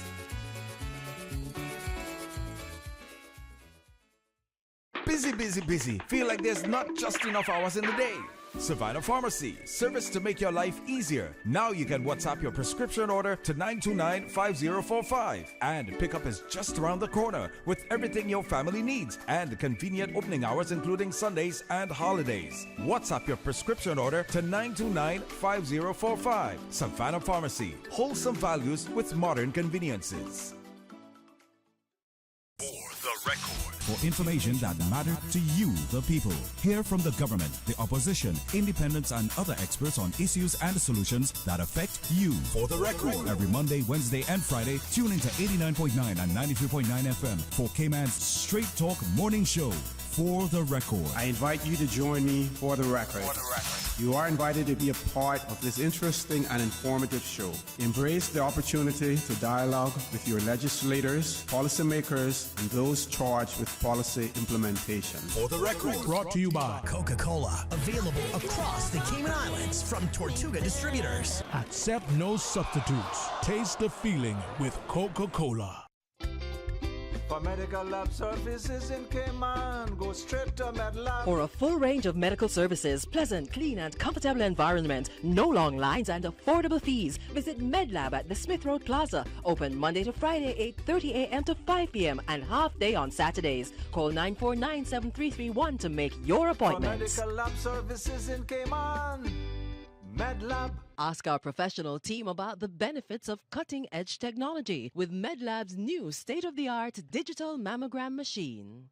The Cayman Islands District Wesleyan Youth Convention is now 10 years strong, October 19th through 23rd at Credoc Ebanks Civic Center in Northside. Take the lead within the church, family, community, and country. Proudly sponsored by the Ministry of Youth, Sports, Culture, and Heritage. Ole, Big Fish, D&J Construction and Maintenance, Foster's, Youth Services Unit, Wesleyan Holiness Churches, China Village, Radio Cayman, and Platinum sponsor Burger King and Wendy's. Buses are available island-wide and all services streamed live on the Northside Wesleyan Holiness Church Facebook page. For registration, call Cassandra Ebanks on 925-1930. The Cayman Islands District Wesleyan Youth Convention, October 19th through 23rd at Credoc Ebanks Civic Center in Northside. Radio Cayman, the voice, the heart, the soul of the Cayman Islands. Today's biggest news. Radio Cayman, your voice, your choice. Local, regional, international. This is Headlines from Radio Cayman's newsroom. Today's biggest news. With your latest headlines, I'm Felicia Rankin-Solins. Water Authority Cayman's offices in Grand Cayman and Cayman Brac will close to the public on Friday, October 21st to facilitate a system upgrade. Trucked water deliveries in Cayman Brac will continue on Friday, and customers can call the office to place water orders despite the closure. Offices will reopen on Monday, October 24th at 8:30 a.m. Disconnections and penalties have been moved to Tuesday, October 25th, which means customers can make payments in the office on Monday without penalties being applied or the imposition of service disconnection. In international news, actress Anna May Wong is set to become the first Asian American to be featured on U.S. currency. She will appear as part of an effort to feature notable women on American quarters. Wong, who is considered the first Chinese American film star in Hollywood, is the fifth and final woman to be individually featured on the coin this year. The quarter will enter general circulation on Monday. Netflix has stopped losing customers after struggling to hold on to them in the face of competition and pressures from the rising cost of living. The streaming giant said it added 2.4 million households to its subscriber base over the July to September period. That reversed the losses it suffered in the first half of the year after raising its prices in key markets. Hits such as Stranger Things and Monster: The Jeffrey Dahmer Story helped draw viewers back to the site. These are your headlines. I'm Felicia Rankin-Solins. For the latest in news and information, follow Radio Cayman on social media, Facebook, Instagram, Twitter. Download the Radio Cayman app or log on to our website, radiocayman.gov.ky. Your Radio Cayman 6 p.m. news, Monday through Friday, is brought to you by Logic. Your life connected. Listen to the general public. Your thoughts are just a telephone call away. 1-800-534-8255. What the public is saying. Let your voice be heard. And now, Radio Cayman's Talk Today. Welcome back to Talk Today. I'm your guest host, Miss Laura Young, and in the studio with me is Mr. Demoy Nash. Sorry that I pronounced it or did not say it right earlier on. And he's a senior policy advisor with the Ministry of Planning, Agriculture, Housing and Infrastructure, and talking about a very, very exciting, critical, timely topic, Cayman Islands food and nutrition security policy. And before the break, we were talking about sort of the history of the draft of the policy, and I'll have you summarize that at the end, and talking about what food security is and isn't, and what is food insecurity. So the key messages that you're hoping to educate the public is that the government is working to ensure there is a food secure nation, and it's important to have input from the general public to complete this policy ready for submission to the cabinet, which we'll talk about later on as we're talking about the education and awareness sessions that are starting, and in fact the first one is tonight. So tell us a little bit more about the issues and concerns that we have within the topic of food security. So issues surrounding all the pillars will give rise to the different issues. Is food available when we want it? And this is why, as I mentioned before, we are seeking to diversify the food sources. For example, so I want to state categorically clear that the government, the ministry, is doing a lot in terms of moving towards or enhancing. Let me use the word, not move. Let me change the word. Bolstering our food security efforts. So, because for example, it does exist. We do have food security here. So, for example, one of the things that Caymanians love is the Caymanian beef. That around Christmas time, a good beef stew. We love it then, but we love it anytime we can get it. Anytime we can get. So the minister, from one of his trips to Jamaica, and through bilateral talks, we're partnering with one of the lead in terms of technology in reproductive medicine in livestock, right? The iPro group, which are the largest they are the same group that Jamaica Broilers that distribute. They're the largest distributors of chicken meat, broiler meat across the Caribbean. So from that, we are open to bolster how we breed animals.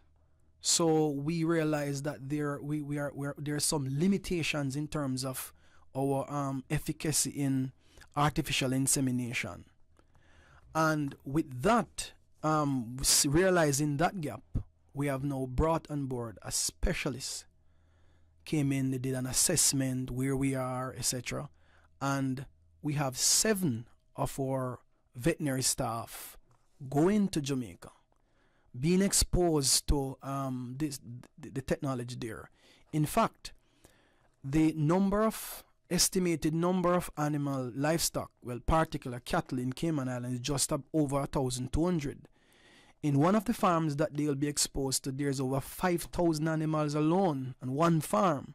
So they'll be able to practice 40, in one day, inseminating animals to boost, because even if you learn the skill as a vet, you need to be practicing consistently to get it right and try to move our efficacy, which is very low compared to the global average. It's about 60 something, ours is below 30, to move that up. What does this mean? This can reduce our importation. Currently, this year, we spent over $350,000 to import livestock, particularly cattle, from the U.S. We are still due to have another batch coming. This is about 150 animals, head of cattle. Now, with boosting artificial insemination, what you're doing is eliminating the need for natural insemination, the need for a bull directly, but accessing high quality semen from high quality safe, because that's probably one of the biggest questions we will ask. And not just safe, but also it's very important to say animals with superior genetics that will boost our local genetics. So you'll see the quality of the animal, the quality of the herd expanded, but also the taste of our beef, the quality of our beef will also increase. So this is not just ensuring that beef is available to meet the preferences of our consumer. That is also an element of food security. So we'll be able to use the money we would have imported these animals to strengthen other sectors. Understand. That sort of a thing. So can you break down a little bit more, or expound a little bit more on the bolstering, the insemination? Where has this been done before? So we have been practicing successfully here in the Cayman Islands. So you have been, and I. But what we're trying to do is bolstering the efficacy of it, but also to introduce. We have never had embryo transfer technology done here. But we have had animals that are pregnant with other embryos coming in. For example, in 2019, we had animals, about 90 plus heifers came in pregnant with other breeds. So for example, let's say that they were Charlie, for want of a better, using a breed. they came in with Japanese Wagyu, which is I was going to ask from which countries. Yeah. So, so what we're doing is to have a national livestock program, a national livestock plan to enhance the entire livestock sector. So we are introducing embryo transfer, which we hope to have the first one done in the first quarter of next year on island. That will be a first in the history. That's something big. We are doing artificial insemination, but not only that. We are going to be importing about 35 red poles from Jamaica. And if you know the history of the red pole, this was developed by T.P. Lecky in Jamaica as a breed that is suited for the Caribbean region. So it's adaptable. It's able to resist the hot, arid conditions, for example, like Cayman. So you won't see it out in the field, gasping for breath. It will be enjoying the sunshine, eating the grass, and then the mastiff meat to bone ratio. It is suitable for and is good quality beef. And so we are carrying this. We. In short, it's very compatible. Very because compatible. Of it's similar in the regions between Jamaica and Cayman. That's it. So how successful was the interbreeding with the Japanese? Was that with the Japanese? It's like what happened is, let me put it in this context for the listeners to understand, is that animals are basically surrogates. The ones that came in, they were carrying calves that were not theirs. And that's the what is essential behind the embryo transfer. You're going to be impregnating animals, but the calf that they're carrying has no relation to them. So you can introduce several breeds at one time, in one go, which is beneficial. However, we are aware that many farmers like natural insemination. They like a natural bull. Mm-hmm. And there are other purposes of the natural bull, because where the artificial insemination, the embryo transfer will fail, the natural insemination will be able to, these bulls will serve as clean-up bull. So we are not just targeting a particular island in the country. Cayman Brac, we are building out a brand new facility. In fact, this is ready to open, and the minister will be opening this soon, which is to reintroduce stud bull services in Cayman Brac. And there's a state-of-the-art facility that's been built on the agricultural complex on the Brac, on the bluff, right? And this is that farmers we heard the cry of the farmers. There are animals that they said some were ending up getting blind. There were low displays of genes. There was all different sort of maladies with the breeds. We are now going to be improving that significantly.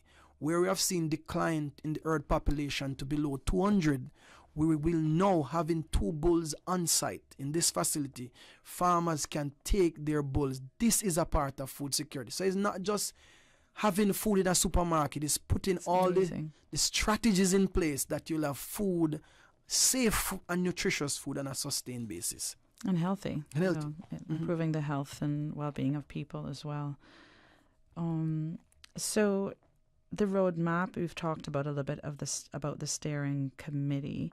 Can you tell us the number that makes up the steering committee? And I don't have the number often. I can tell the composition. So one of the charge of the day was to ensure that this group represents truly what the policy is about, and this is a multi-institutional effort. So we have a mix of government agencies, key agencies, our DEH, Department of Environment, Department of Educational Services. We have representative from PAI, which is the parent ministry that is pushing we have Ministry of Health. We have and health with not just from the policy level, but the nutritionist, the dietitian, etc. We have from the private sector, from the medical association. We have that. We have from the Chamber of Commerce, from our grocers or large supermarkets. We have other distributors within the food sector, Ministry of Tourism. We have also the church community as well represented. We have the very important stakeholder we don't want to forget is the Cayman Islands Agricultural Society, which is one of the focus areas, because the driving forces behind. Because these are the people that plant our local food. Very important. So it's a mix, and what we achieved here is that with this broad makeup of this committee, we were able to produce this review, and it went to a presentation was done to caucus, and they gave their blessings, and here we are We did not just public consultation, which is tonight at Boddentown. The second one, we had one in Northside, was very, very good on Monday night. That's right. Sorry. Yes. But we had sensitization session that we did to the caucus, we did to the Agricultural Society. And there are more that are slated to come, which if you want me to, I can tell you exactly where these will be and the time it will be. And we're inviting everyone in the public to go out into your districts. There is a session that will be held for you to come hear about the policy at a more granular level, that you can tear it apart, you can ask your questions, you can provide your feedback and comments, that at the end of the day, we have a policy that mirrors the needs and reflect the reality of the people, that there's considerable buy-in, that the policy can be successful. You don't want to have a policy and the policy is foreign and alien to the people, and then it's not accepted. It gets push back. Yes, that's a very proactive and sensible and wise approach. So the first one was in Northside. Was that a success? Did we have a great turnout there? While the turnout was not large, the quality of the discussion was great. The feedback, the comments, it will do. What I want to say, Laura, is that the policy is still a draft. So what you say is of value. That's right. And this will help to make the final draft of the policy. So the discourse was rich, and we're equally expecting that in the different districts. Yes, and tonight will be on Wednesday, October the 19th at Boddentown Primary School, 7 p.m. to 8:30 p.m. will be the consultation meetings tonight. We're going to pause, take a break, and when we come back, we will continue our discussions and talk today. For medical lab services in Cayman, go straight to MedLab. For a full range of medical services, pleasant, clean and comfortable environment, no long lines and affordable fees, visit MedLab at the Smith Road Plaza. Open Monday to Friday, 8:30 a.m. to 5 p.m. and half day on Saturdays. Call 949-7331 to make your appointment. For medical lab services in Cayman, MedLab. Ask our professional team about the benefits of cutting-edge technology with MedLab's new state-of-the-art digital mammogram machine. Freedom, Cayman Brack. Freedom, Little Cayman. Soft breezes, blue waters, no traffic. Unwind and rejuvenate your mind, body, and soul.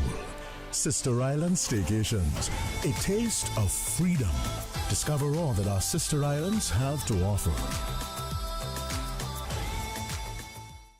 A caring and community spirit, cherished family and cultural values. These are some of the things that still embodies the Caymanian way of life in the Eastern Districts today. Savannah Pharmacy, your neighborhood pharmacy, located in Countryside Shopping Village, is delighted to offer products and services of real value. Whether it's catering to your family's medical needs or carrying apparel, gifts, and beauty products, Savannah Pharmacy provides you with more than just prescriptions. Remember, they're always just around the corner with everything your family needs and convenient opening hours, including Sundays and holidays. Savannah Pharmacy. For more information, call 946-3336.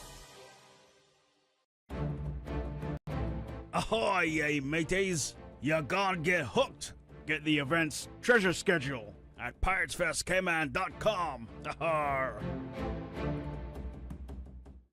Did you know that ValueMed Pharmacy has a free online prescription service? Managing your health and medical requirements has never been easier with ValueMed. Simply visit value-medpharmacy.com. That's VALU-medpharmacy.com and click the Refill Prescriptions tab on our website. Fill in the information for new prescriptions or refills and choose your preferred pickup location. ValueMed on Walkers Road or Boddentown. Then bring in your original prescription from your doctor when picking up. There's no need to stand in line and wait for your prescription. Save time and pick up prescriptions at your convenience by visiting value-medpharmacy.com. That's VALU-medpharmacy.com. Listen to the general public. Your thoughts are just a telephone call away. 1-800-534-8255. What the public is saying. Let your voice be heard.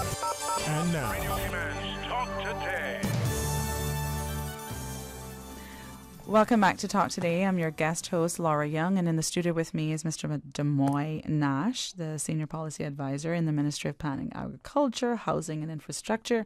And specifically, we are talking today about the Cayman Islands Food and Nutrition Security Policy. And actually, I would like you, if you could take us through the vision, the goals and the strategies of this policy. Yeah, I will happily do so. So the vision of this policy basically is to make Cayman a food and nutrition secure nation. Simply, it's catching.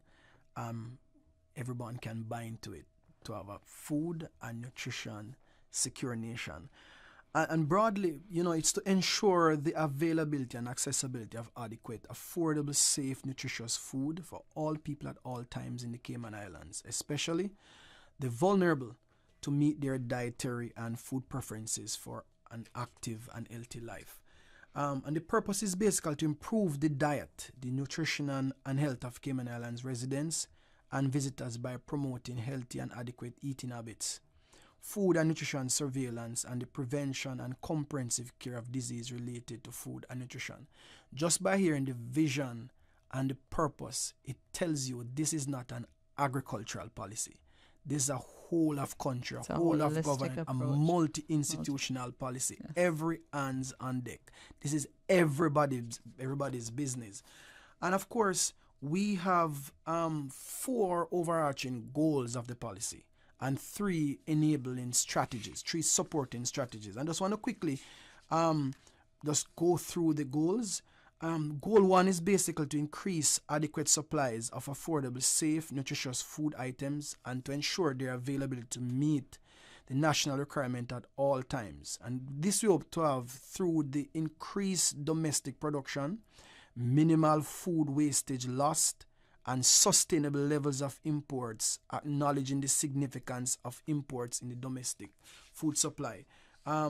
Goal 2 is basically to increase access of Cayman Islands household, individuals, visitors to sufficient, wholesome, affordable food.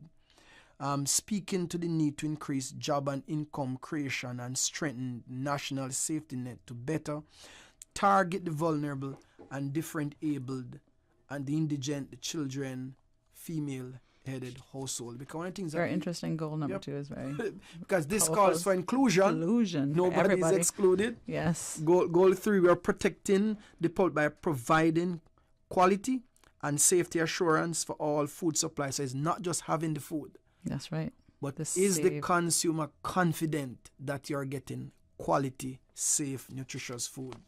Goal 4, to enhance the integration of evidence-based nutrition intervention within the broader public health framework, health service, water, sanitation. This again speaks to safety, your hygiene, your sanitation, etc.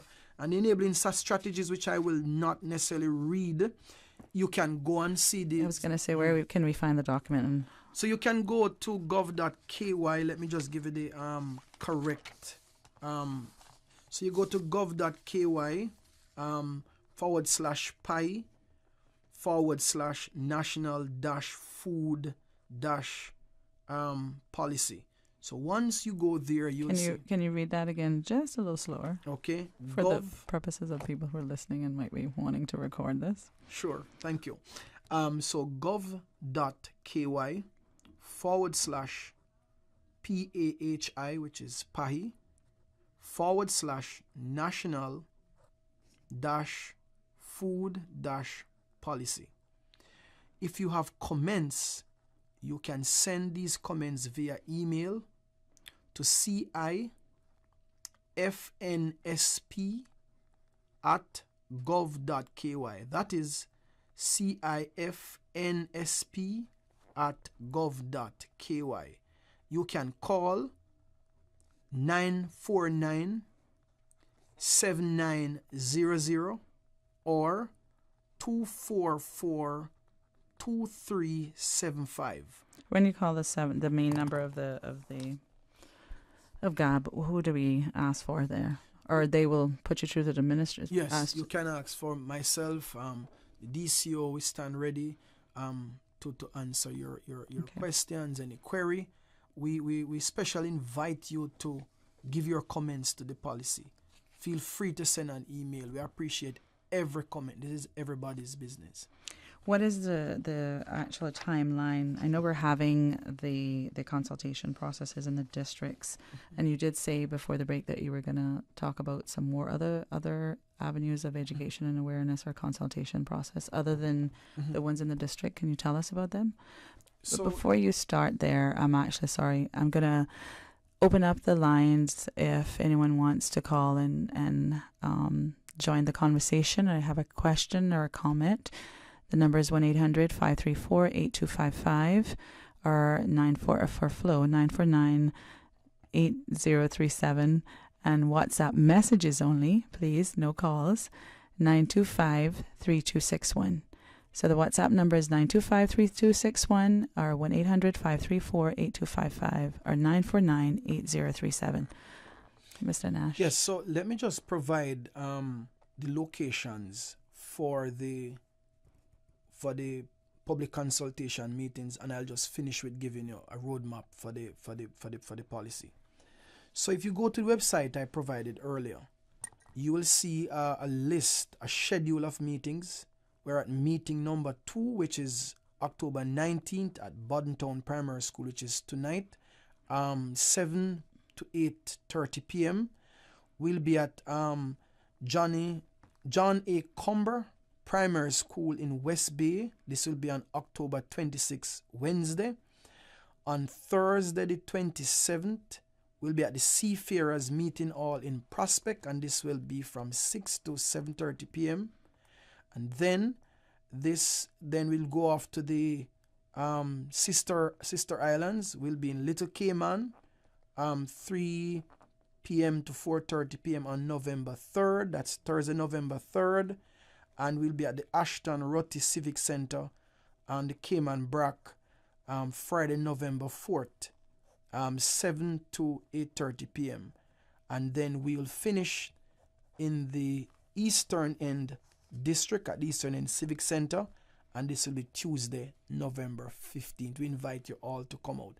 So after this process of going to the public consultation meetings, we'll ensure that all the comments that are captured are reflected in the document, and we will have a review done by the steering committee.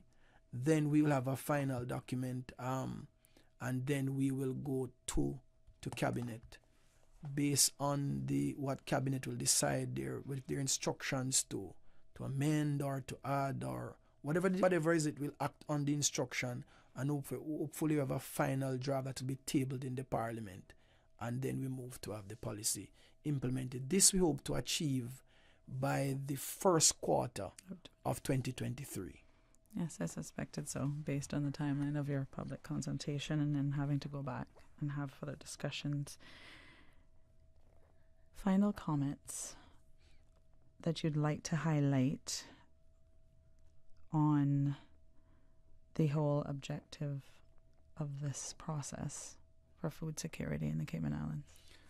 I want to end by saying the Honourable Minister. Food and nutrition, which is very essential. Yes, because a lot of us say food security and leave the nutrition part out. It's very critical to ensure we say that. Under the leadership of our Minister Johanny Ebanks, the ministry is pushing ahead this policy.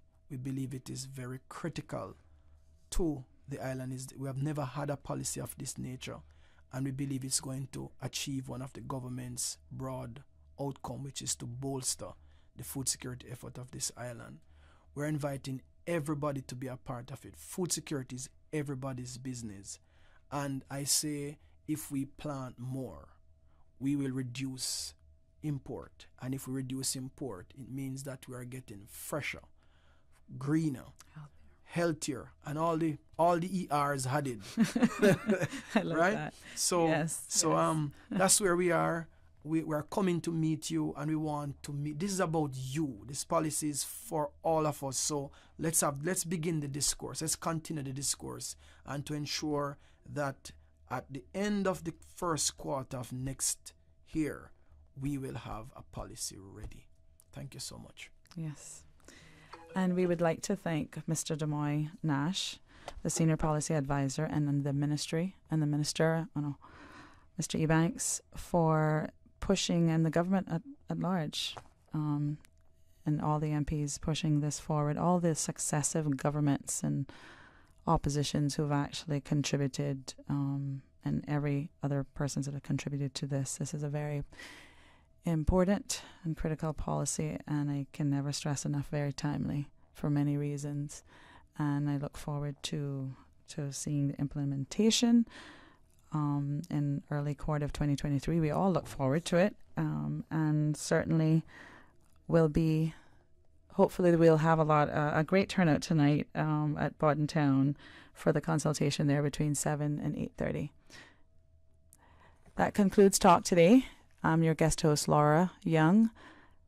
Have a good afternoon.